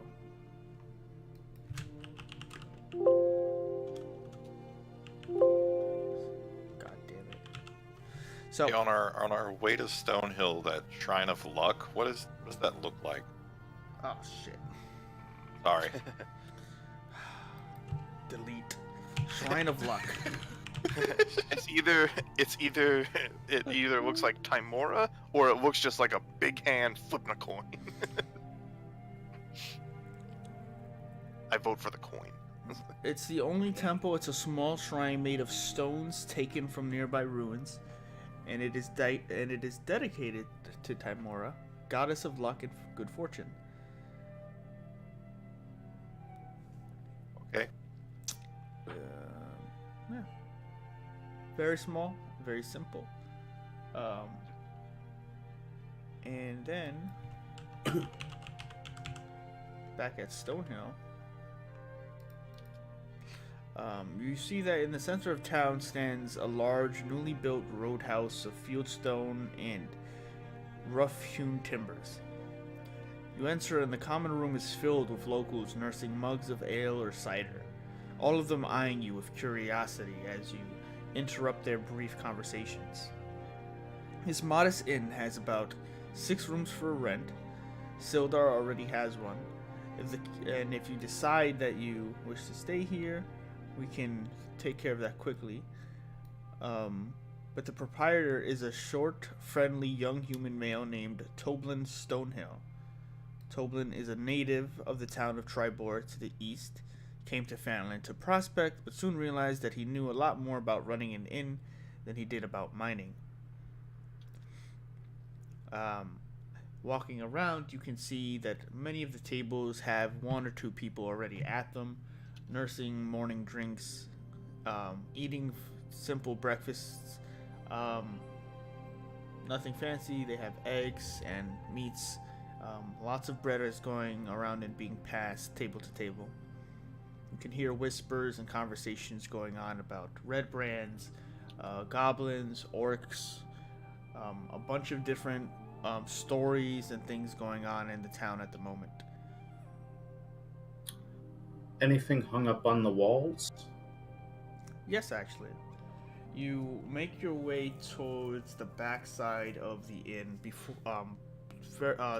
towards the staircase that leads to the second floor, and it is this board that should probably have a bunch of contracts up. But you notice that there aren't many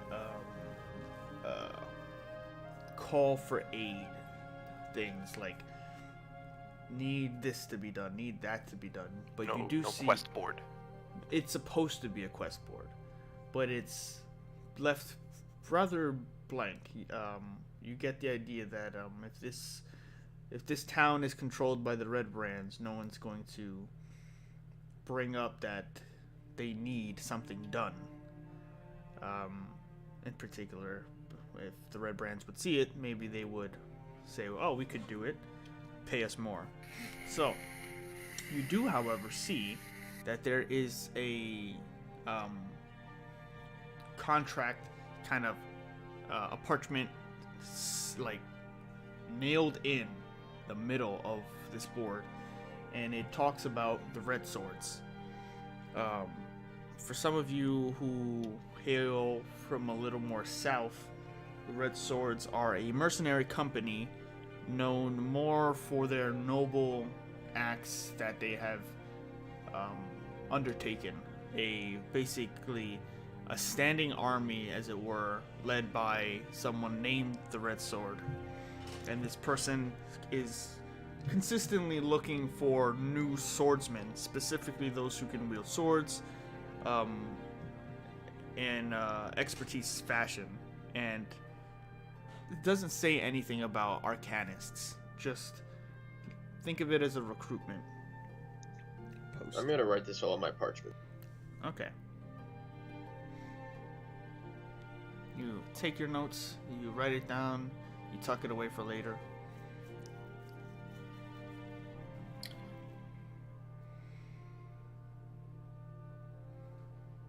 Yes, An Mondo? interesting sight, but the day is early. I will get us a table for breakfast. We will have 6 people, plus a pet. Mm-hmm. So hopefully it's a big enough crowd that a certain proprietor will be interested in joining us for a while for conversation. And that does happen. As you guys get your own table, and Haldar brings up that he comes in later, after you guys have already settled at the table because he was with Kazuto at Lion Shield Coster. They enter. He says, he asks if you guys have rooms. You guys say no. He offers to start getting the talks on the way. He brings over Toblin Stonehill, who introduces himself. And it's a younger man, much more I don't want to say jovial, more calm and probably happier, more lively than most of the people you've interacted with so far. Yo, friends. So, what can I get you? You need rooms? Food? Food for now. Okay, sounds Also, good. Snaps his fingers and a waiter starts to come over. Yes, go right ahead. forgive us, we are new to your area. Would you happen to have a map of the nearby lands? A map, you say? We actually do have something like that. Not as detailed as probably what you're looking for, but we have a map of the Tribor area that'll cover the trail and a little bit more east, to the more civilized towns. But I How definitely old is the map? maybe my grandpappy had it. It's probably about 100 years older, give or take. That will be perfect. Thank you. No problem. It's been in my family for a little while, but I don't really need it. So if you need it, it's gonna cost you. Well, I only wish to look upon it for now. It's an idle curiosity for us at the moment. We came in recently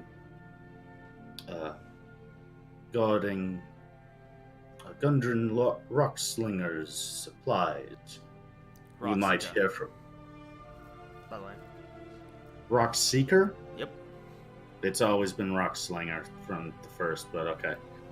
Oh, Yeah. hello, Notes. You get updated. Yeah, I've been like, I'm like, why does he keep doing that? It's alright. Gundren Rockseeker. We guarded his supplies. I'm sure you will hear from Barfin soon enough about that. But unfortunately, we have not met his brothers. Nasty business from what I heard. I don't mind showing you the map and giving a little information about them. Let's see. Question. So, as part of my background, I have an excellent memory for maps and geography. Can I take a look at the map and then redraw it for everybody else? So, like, we kind of don't need to ever pay for it. Say that again? Sorry, I was reading. My background gives me an excellent memory for maps and geography. Mm-hmm. Can I take a look at this map and then essentially just draw it again later? So, Sure. like, we don't ever need to pay for a map. Sure. Why don't you give Cool. me intelligence or survival check, whichever you feel you got better at. What was it? It was survival or intelligence? Yeah. Yeah. Ooh, it's definitely not intelligence. Yeah. It'll take you, some time to draw it out. You have some parchment, you have some ink. Probably by the end of the night, you'll be able to get a pretty good idea of the same map, just less detail, but where things are. Cool. I also, when I finish drawing it, I give it a little flourish and put my name on it. Nice. .tm. So, with that, he brings up that the The Rockseekers, they weren't actually staying in town. They were staying just outside a ways, and they should have been back. But last I heard, there was trouble down south by the where they were looking. So I think, with times being the way they are, something might have happened. But if they're gonna be back, they'd be back, today or tomorrow, something like that. Interesting. And what kind of trouble would you suggest they might have been in? Well, there's a lot of things going on right now. So, if you want, you could speak to the town master. He's kind of in charge, not really. If you ask me, it's still the Red Brands, but he likes to boast, and he's a mouthpiece, but he knows all the things that are going around Phandalin at the moment. He'd give you a better idea. What's his name? The town master, his name would be Harbin Wester. I need to speak to him anyway. I have something for him. Oh, well, see? Well, would you look at that? Look at the draw. So, why don't I just leave you here, get you, you guys can eat up, you can be on your way. I'll set your rooms up. How many rooms you're looking at? Oh, it is early in the day. That's quite all right. We will discuss such matters later. But I've heard interesting tales of Phandalin. My compatriot here, Polion, he, and I admit I seek something similar, seek an old tale of something called a spell forge. Oh boy, and one of those. Oh, you've heard the tales. Well, please just humor passing travelers. Look, I'm not looking at him, but my ears perk up a bit when he starts talking about something that makes the little tavern owner give him that response. So, well, look, everyone's coming here for some reason, one or the other. Gold, platinum, lost mines, all that kind of stuff. Spellforge, fairy tale. We live in a land full of dragons and giants and freaking huge ass fucking spiders. Never seen no spellforge around here, but if that's what you're looking for, that's what you're looking for. I can't really tell you one way or another if it where it might be. Phandalin was built over and over again, and this is gonna be our third try. And I'm optimistic for myself, but there's not much I know about that. Just as it is just a fairy tale, like a wave cavern. The wave cavern, I think I know a little bit more about. I don't know why it's called a wave cavern or anything like that. But the Rockseekers definitely believe that it was here in Phandalin somewhere about. Now, if you ask me, as he's talking, you guys start to notice that a lot of the eyes and ears are drawn over to him. Like, why is he talking about? Why is he saying all this out loud? What is he doing? He's like, if you ask me, they were onto it. Whether that was that they believed it or they thought they knew exactly where it was, that's on them. But they felt conviction that it was nearby, and they've been looking for it. That's why the trouble is probably what they ran into. They've been going deeper and deeper into the wilderness, north and south and east and west, staying off the roads, constantly returning exhausted. But eventually, a couple weeks ago, they returned quiet. Not happy, but just real quiet, like trying to keep a secret. So, who knows?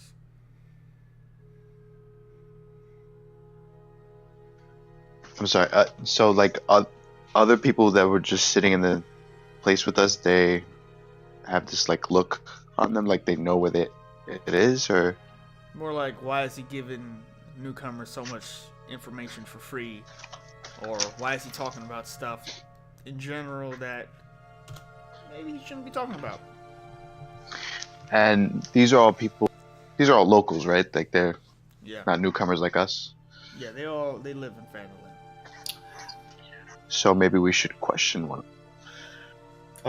Do they look like citizens or do they look like gang members? All of them look like local farmers, laborers. You got a lot of people who look like they work with their hands. You don't see anyone who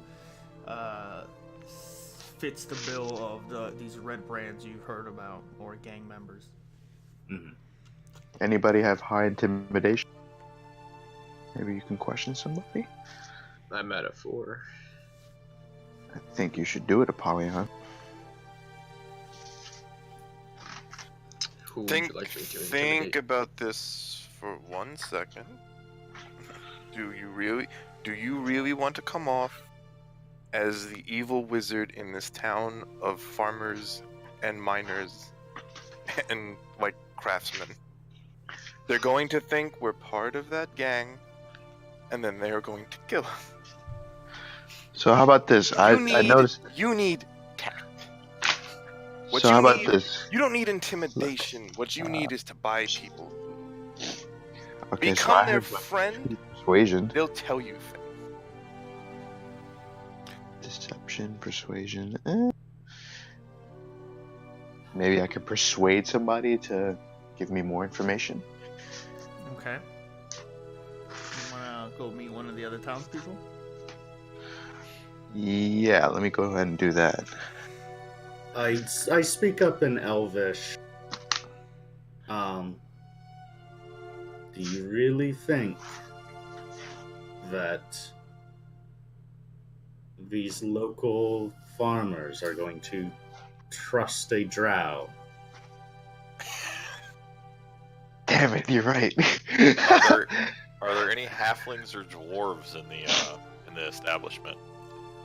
You do make out a halfling sitting up on one of the tables with an extra booster that gets him to the top. He's eating a meal of 2 men and just fastly just drinking down his drink and shoving food in his face. Not hurried, but as if that's his standard eating stance. Mm. I want to buy a drink, an extra drink, or two mugs of ale, and walk over and how you doing there, friend? Well met, friend. How's it going? Well, you don't see too many of our folks traveling these days, so I thought I'd come say hi. Oh, hello, nice man. Thank you. Oh, and as the drink comes over, oh, thank you. Oh, so no, I move around, stick in one place, get the hard work done. And... So is there anything that folks like us should know about going on in this town? Pay your bills, do your hard work, and stay out of trouble. That's it. Smile on his face. Then I want to cast Friends and ask him if he's heard any rumors about the Spellforge. Making a persuasion check then with advantage.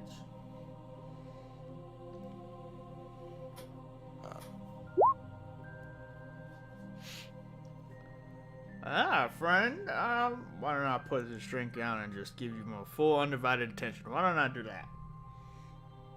That sounds wonderful. Okay. Spellforge. Don't know much. It's definitely not in front of you. Well, the last time I heard of Spellforge, the dwarves, the bigger ones, the big broad-ass, smell like mead. They was looking for probably south of Phandalin, and that's actually the last I heard about it. Okay. Thank you, and you enjoy your meal. Thank you. I appreciate it. Have a good day. How much do I need to mark off for the drinks? Let's see. How much for the meal in general? 1 copper per meal and drink. Okay, so I'll mark off 2, one for me and one for the guy I just bought some stuff for. Yes, sir. Yeah, so yeah, well, Matt, I think that's all I got for you guys, though. I gotta get back to it. So, why don't you have a good day, and I will, don't feel free to like, comment, subscribe. All right, have a good one. And he, Saunders off. Don't strain yourself. So, what would you guys like to do now? You have the information about the Townmaster's Hall and some information about the Rock Seekers.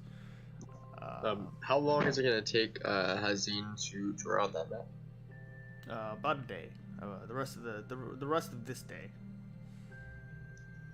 We did take a peek at the map already though, so like knowing certain areas to go to if you have a clear goal is fine. Yeah, it's in his head. Well, Yeah. I just want to see if there's an old mine that they covered up.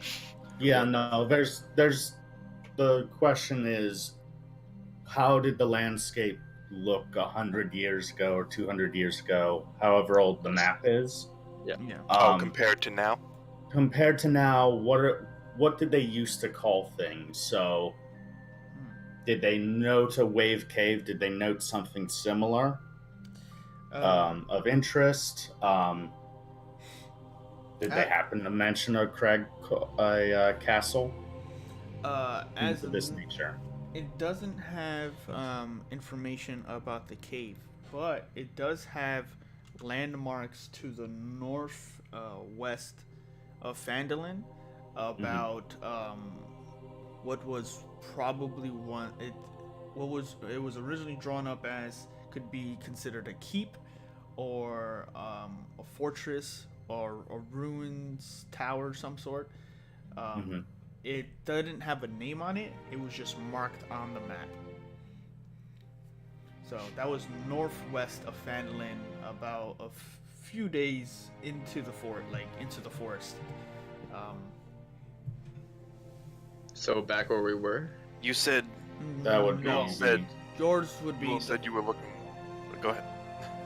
Cragmaw hideout was more east than north. On the Tribord Trail, I can show you real quick on the map. Oh, that's too far. Yeah, because we came in from the west, like.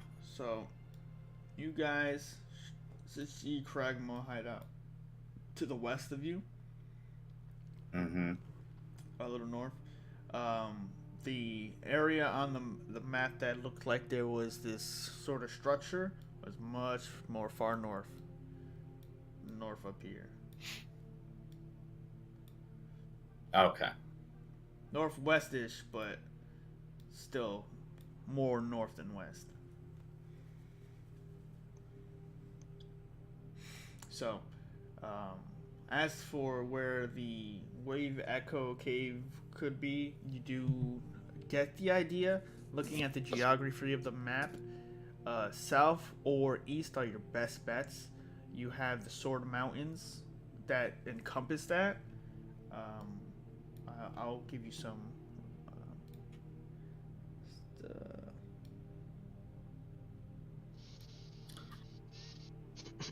Were there any other developments near Phandalin 100 years ago?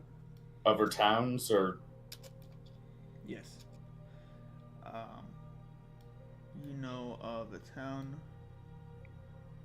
Leon to the southwest. You should be able to see that on your map here. Yeah. And you also know of over here what is revealed as Connieberry to the northeast, much more east.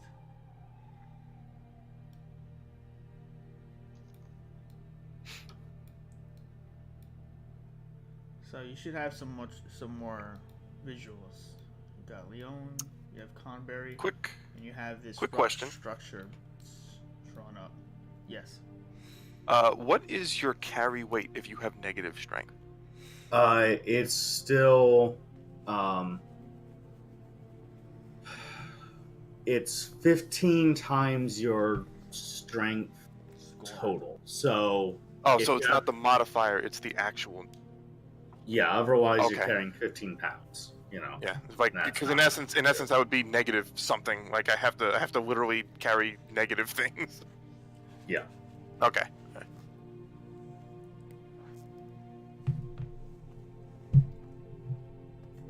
Well, to be clear, what is everyone's intention at this point? What do Well, everyone else if want to do? You guys still want to gather more info. I'm going to stay in this tavern and try to earn some gold back. I need to go talk to the town master about. I have something I need to give him. I need to find more out about the Spellforge. I think I should find out some more information about the Spellforge as well. So maybe question more people in the town. Would you like to join me, Snow? I would, Apollyon. Okay. So those who Before we go, Mhm. to be clear, you are all interested in seeking out the Rock Seekers? Yes. Yes. If it leads to treasure, you can send me wherever you want. Here, here. I'm not opposed to it. I just need to finish my business for the university before we do. Wow. I take out the frog statue. And how easy would it be to break the gems from the statue itself? To remove them, Yes. pretty easy. Someone has a jeweler's kit we could use for that, maybe? Yeah. I have thieves' tools. Nah, those are basically lockpicks. Oh, okay. But the jeweler's kit, I'll take a mallet and No, your microphone. yeah, it's Oh. cutting. That's not my mic, it's my boiler acting up. Sorry. I'll just mute myself. Thank you. I'll take a mallet from the offered jeweler's kit, and Yeah. then let us move as one and conclude this business. And I'll smash the statue, and I will pass a gem to Alton, and I will pass a gem to Apollyon. Okay. Thank you.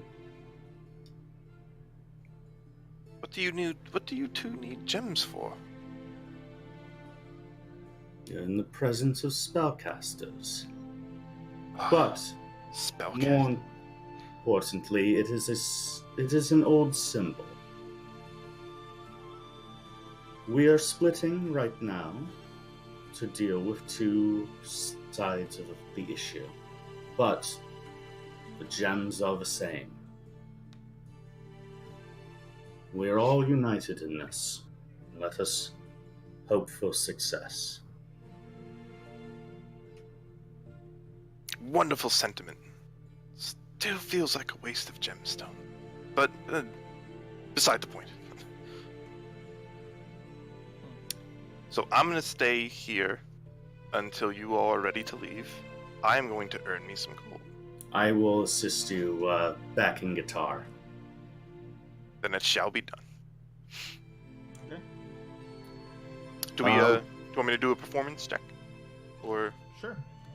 Are you helping him, Vondo? Yeah, I will stay and assist with that. All right. So go ahead and make a performance check with advantage. Ooh. Jesus Christ. What the hell? What the hell?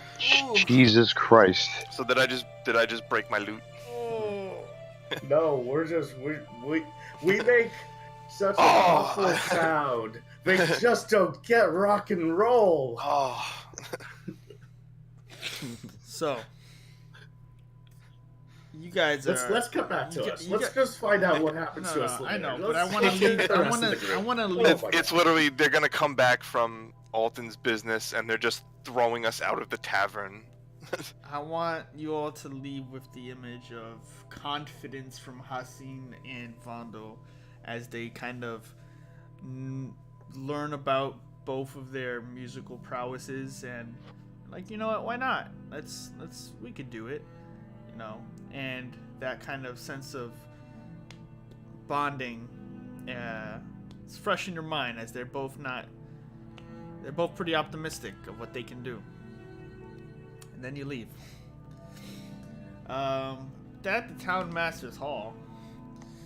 Let's find let's see. Kazuto, which group are you joining?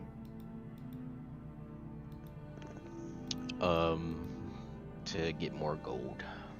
So you're staying in the inn then. You're watching them perform, and you're about to witness some. Yeah, he's like our hype man. He was trying to help us. Yeah, I'm just slowly shaking my head. it's all right. So You're watching strings on lutes break, and like just Hudson is like, just wait, I have a flute instead. Don't worry, I'll come up and sing a rap song soon. About a rifle. So, at the Town Master's Hall, you see it has sturdy stone walls, a pitched wooden roof, and a bell tower at the back. Posted on a board next to the front door is a notice written in common. It reads, "Reward" in all caps. "Orcs near Wyvern Tor!" Exclamation point. Those of a mind to face the orc menace should inquire within. The notice bears the town seal and an indecipherable signature.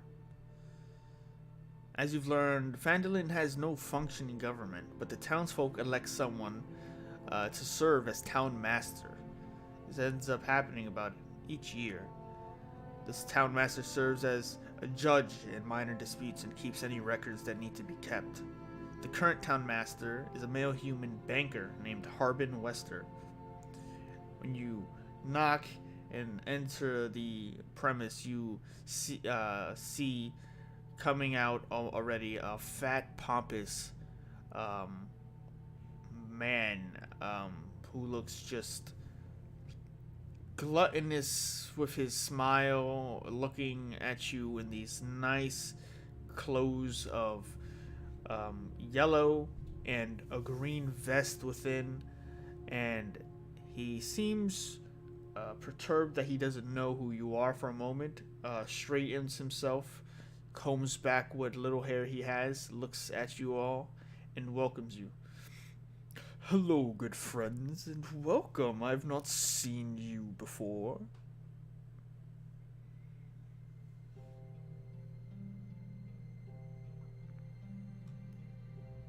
Don't make me cast lightning for you guys to interact. I had my thing on mute. There we go. Mr. Wester, I presume? Of course. And who would you be? I'm Alton $2 of the Lantern Library. I've got a book that you loaned the library to make copies of. I just here to return it. And I pull out the tome of the dwarven tome that I have and hold it out to him. Could you repeat yourself, little one? I'm hard at hearing at times. I said I'm Alton $2 of the from the Lantern Library. Yes, yes. They just took a book from you to make scribed copies of, and I'm here to return the book now that they're done. With my payment, of course, yes? I wasn't sent a payment for you, sir. I was just sent to return the book. I'm sure Well, the library will work that out through other means. Well, if you've gotten what you've wanted, I should have gotten what I wanted. A promise of 15 gold pieces per page. You're gonna have to work that out with the university, sir. I don't carry that kind of He gold squints on me. down at you, like inspecting you as if you're hiding something. Yeah, I'm gonna make an insight check because I'm looking at him the same way. Yeah.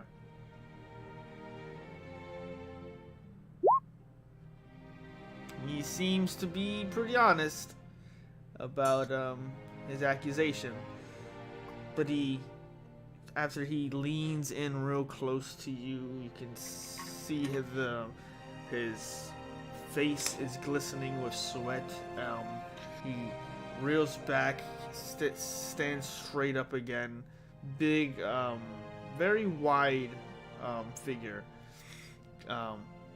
No matter, I'm sure they will send payment as soon as they can. But thank you for returning the book. I appreciate it. And he extends his hand. I'll shake it. The book. And book. Thank you. So, what else could I do for you, small ones? And compatriot? What is it I can help you, the town master of Phandalin? That was all I needed. Okay. I saw your sign outside about some orc problems. Ah, yes. Barbaric tribes. You have an inquiry? Just your town's having big enough problems that you can't handle some orcs by yourself. Well, I would not go out and myself deal with orcs.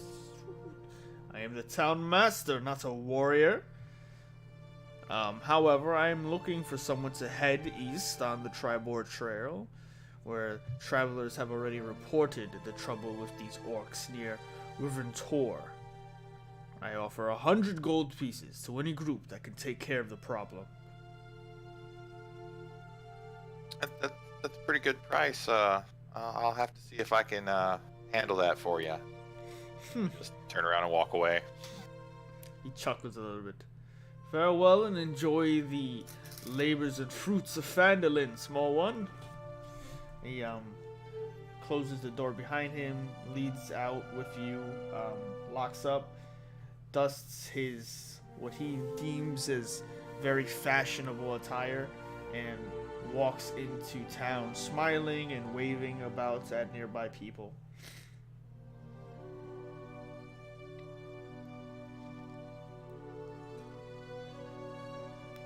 So, I'm muttering as I'm going out. Assholes like that make me wish I knew how to make better poison. and you make your way back to Stonehill when you hear a cacophonous, disheartening sound from the Stonehill. It's a mix of what you think non-rock and rollers hear Motorhead sounds like. You get in, and in Stonehill you hear this just out of sync, non-cooperating, two different genres trying to play with one another. You got Hazim playing and stroking this very expedited sound on his lute with a much more I guess well-tempered, I guess more composed sound coming from Vondel. Trying to play two different songs, not talking about what they were going to play. They kind of try to every now retune to the others, and it's just not working. And the townspeople get up, they leave, they bring their food with them, they put their coin on the table, they start walking out one by one. Some push past you, not seeing you. And eventually the proprietor comes out. Okay, that's not gonna work for us. Okay, our patrons like good music, wholesome, and just stop it. Just please stop it right now. Thank you. I appreciate it. Just stop it.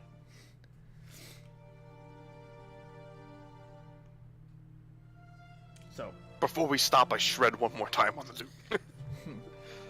Across the bar on knees. Oh, okay. Definitely gonna cost you extra on room and board if you want to come here next time. Remember that. Ask before you start performing in such an establishment, because what if they wanted seconds? Now, thank you. I appreciate it. Just stop it. And he walks away, just looking at the empty inn now, with coin on the table. He goes, Karen, can you wrap this up, please? Thank you. And he walks away.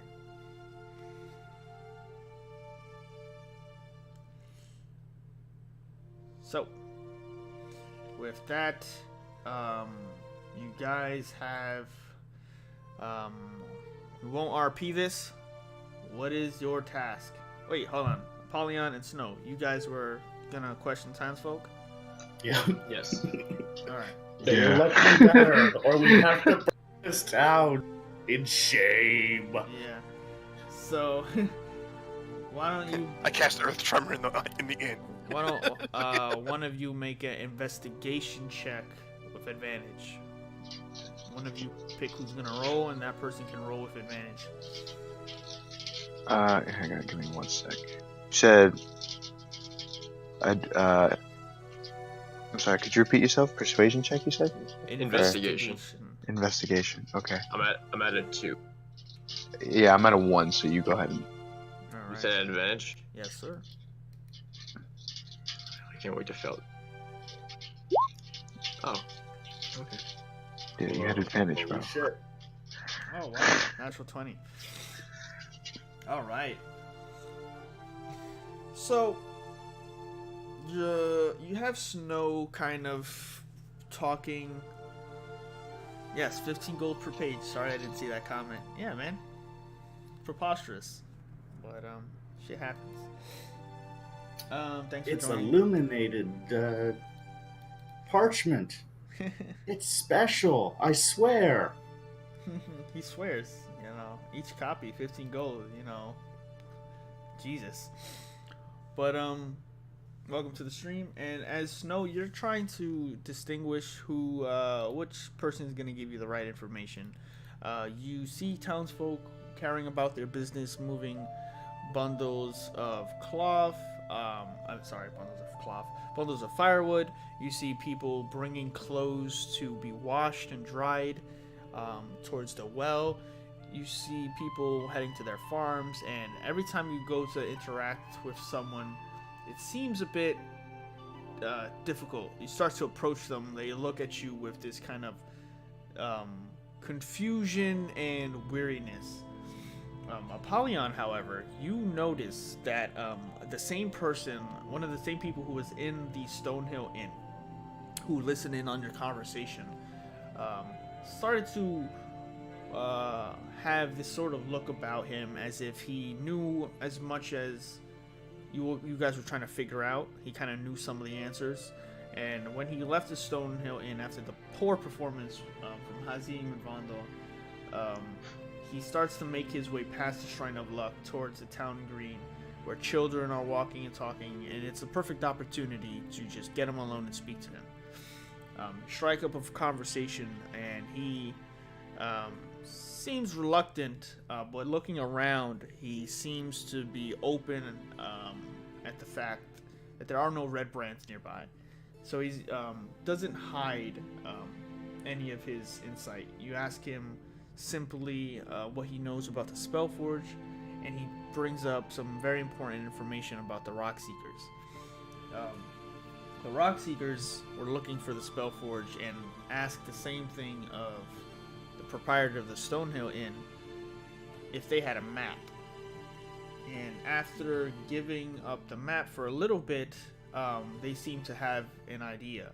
He overheard them talking every so often about misdirection, how they would camp out north of the Tribord Trail, but they would always be coming back from the east, coming back from the east side of Phandalin, exhausted, tired, and that's as much as you gather. But one very noticeable tidbit, east is the direction of the Sword Mountains, and that would be probably a very interesting location to look. And as Draco 2 says, tackle him, pin him, slap him around a bit, get answers. So that's I would from like to chat. do that, but apparently nobody knows anything. Yeah, you don't have the best luck with the townsfolk, but luckily Apollyon fills you in on what this guy knows. All right, so maybe the orcs might know something, It is definitely a possibility. and I know Orcish, so that might help. That'll definitely work. So, as the day progresses, you all meet back at a location of your choosing.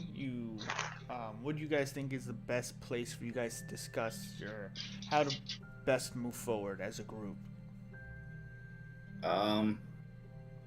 I think we meet in the main square next to the Shrine of Luck, where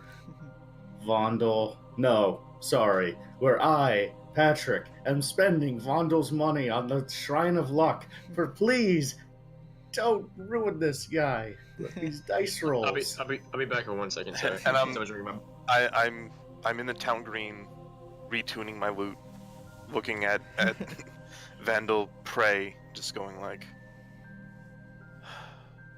I don't know this never happened to me before. So, is there any coin you actually do want to spend on the Shrine of Luck? Oh yeah, no, I spent 5 gold.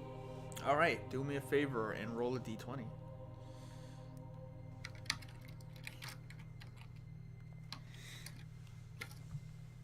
I'm scared right now. I am scared right now. I need an adult. What happened?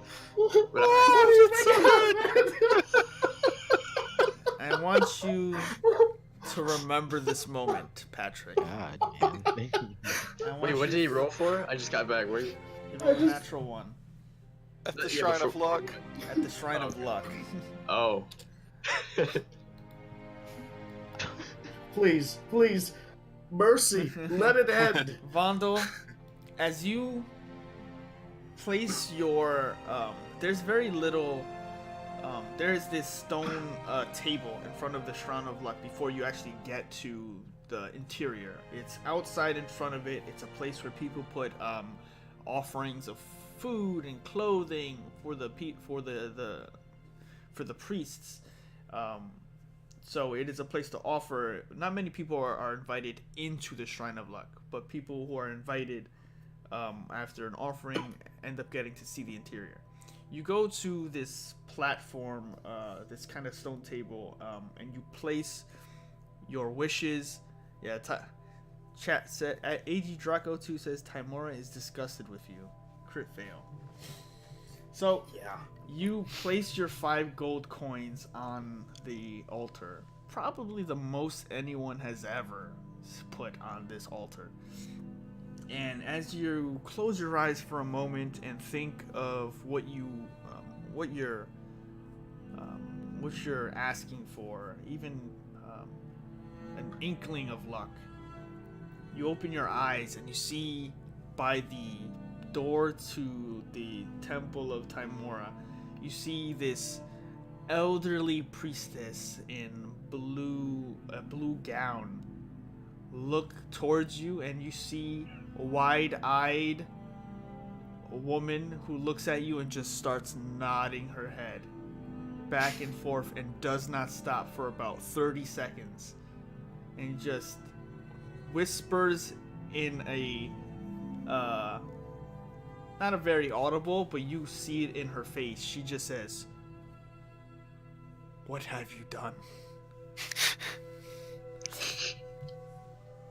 And she just backs into the darkness of the Shrine of Luck, and I want you to remember that. When he comes out, I was about to put a silver piece into the plate. I look at his dour face, and I'm like, okay, and I roll the silver back into my palm and go back to tuning the lute. You try to take the silver off the table? No, it was in my hand. I was about to Okay. put it in Oh, the okay. plate, but I come back, like, as I see him coming out with the dour look on his face, I'm just like, no. It's not a dour look. It is the Vietnam Pure flashback. sadness. Just I am just staring off into the middle distance, like I'm like, When will this come maybe to not. pass? no. So, Maybe okay. it was his fault. you I leave. start tuning the lute again. You leave the Shrine of Luck with Gottheim trailing behind you, Bobondo, and you have some contemplation. So, where would you guys actually like to start to meet about your next agenda?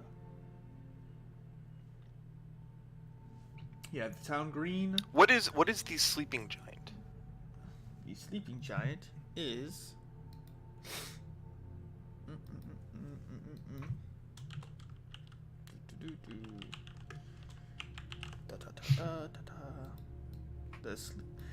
The sleeping giant is a rundown tap house. It is dirty, dangerous watering hole at the end of Phandalin's main street. And from what you gathered so far on your way there, it is frequented by the Red Rand thugs and operated by a Surrey female dwarf named Grista. Okay, so no for that one. So I say town green. Okay. Yeah, I agree. And I do want to play a little bit of a tune off the lute. That No, makes it look God, like no.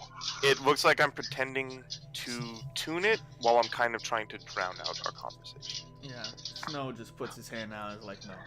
No, no. Stop. No. Stop. Please, no.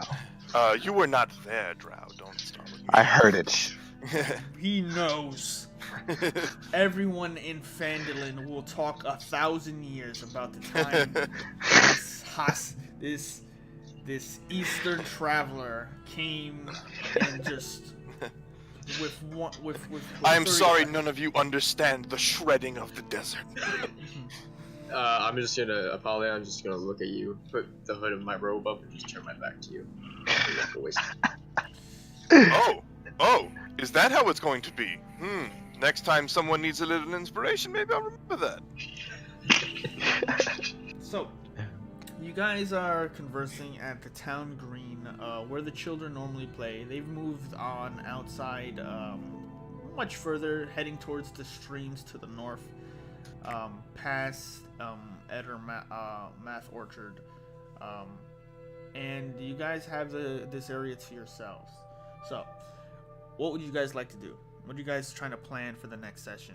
What's your objective? Well, I see 3 obvious routes right now. We go north. We attempt to visit the ancient castle, which is potentially where the goblins are now. Actually, there may be orcs there because the town has a bulletin out. Deal with orcs north of town. Are they to the north or to the east? I thought that was to the east of town, towards Sorry. the mountains. Can you clarify that for me, Adam? I Yeah. might have missed that note. I think they're to the west, actually. West. Orcs near Urventor. Let's find where that is. Sorry, what was that name? The place you just named? Wyvern Tour. Wyverntor. It is. It is east. Yeah, so Much- orcs to the east. Yeah, much further east too. So Yeah. about 3 to 4 days. Gundren is potentially to the north. His brothers are potentially to the south. The Wave Cave, or the Wave Caverns, Wave Pool Caverns are potentially to the south.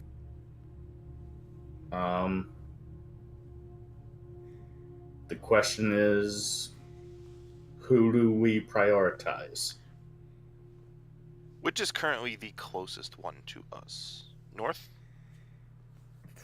From the map, if you're where the guy said they're rumored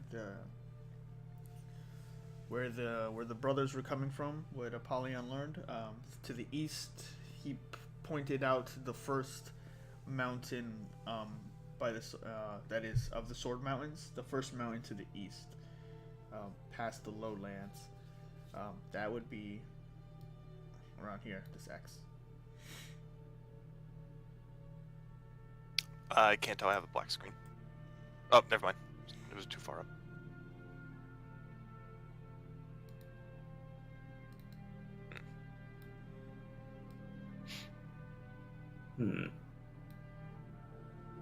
So yeah. An old abandoned castle definitely sounds like it might have some leftover hidden secrets. I vote there.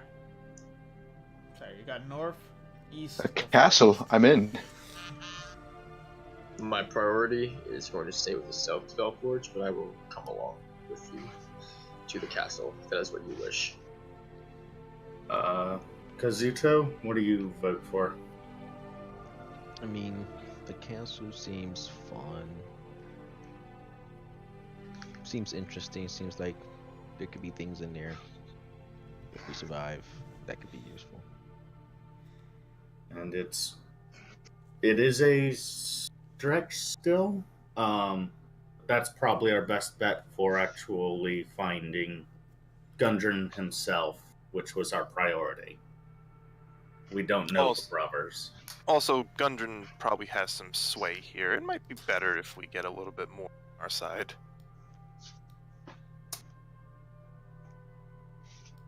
Vaughn We was were- things off we into were- the middle just yeah.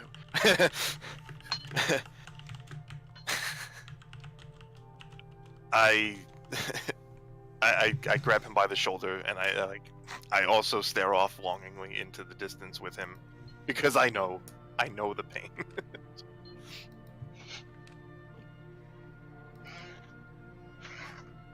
And then I and then I try to pick his pocket. Roll sleight of hand. I'm not.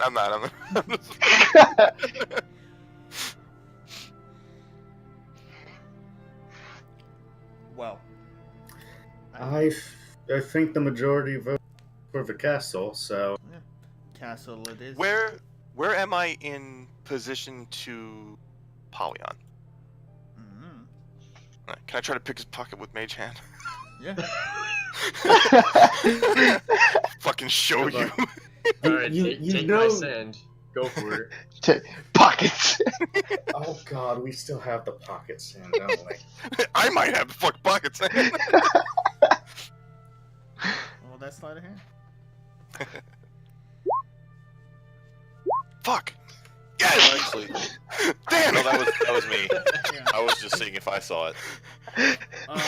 It's below But actually, my passive perception everyone's is an 11. is below everyone's passive perception. Everyone sees it. It's a glowing You all hand right see now. this inching. You all see this inching, glowing hand as it crawls up. Right as he sees it, I wanted to flick him in the forehead and just disperse. It crawls around the air as if walking on the air, like crawling around like a table. It scurries towards Apollyon, and every single one of you, like turn towards the hand. Like the hand is coming from behind the group, and one by one, all 6 of you turn to see this hand, and then it stops right in his face, and then it flicks him, and sand disperses. And then flips him off and just disperses. Yeah, and that's exactly how we are going to end today's session. Great ending. So, 10 out of 10. Man, that's specifically the reason I took Mage Hand too. Fuck. We're gonna do great things. you're going to like the way you... This is a great team. You're going to like the way you bard. You're gonna bard bigly. So, anyway, good game, guys. Good stream. Thanks for watching, guys. You can catch the backup episodes on YouTube under my Mada Zitro channel. check out Terrible Losers and Degenerate Live if you so wish. They're pretty good. But yeah, take care, and we will see you guys in the next video. If you want to stick around, you can chat with us and the players. So yeah. Patrick, that was 100% like peak and trough, and like it's perfect. It's just Look at didn't Pat. realize Patrick, Vondel you was can't so wash away. cursed. You can't wash away. Oh, I wonder why Hey, he's listen, cursed. you haven't gotten spine crushed yet. Don't go into curse Oh, yet. don't Oh, you God, yeah. worry. You It's changed coming. your name to the man who killed my last prince. It's the scene from Tombstone. And Hal's coming with me.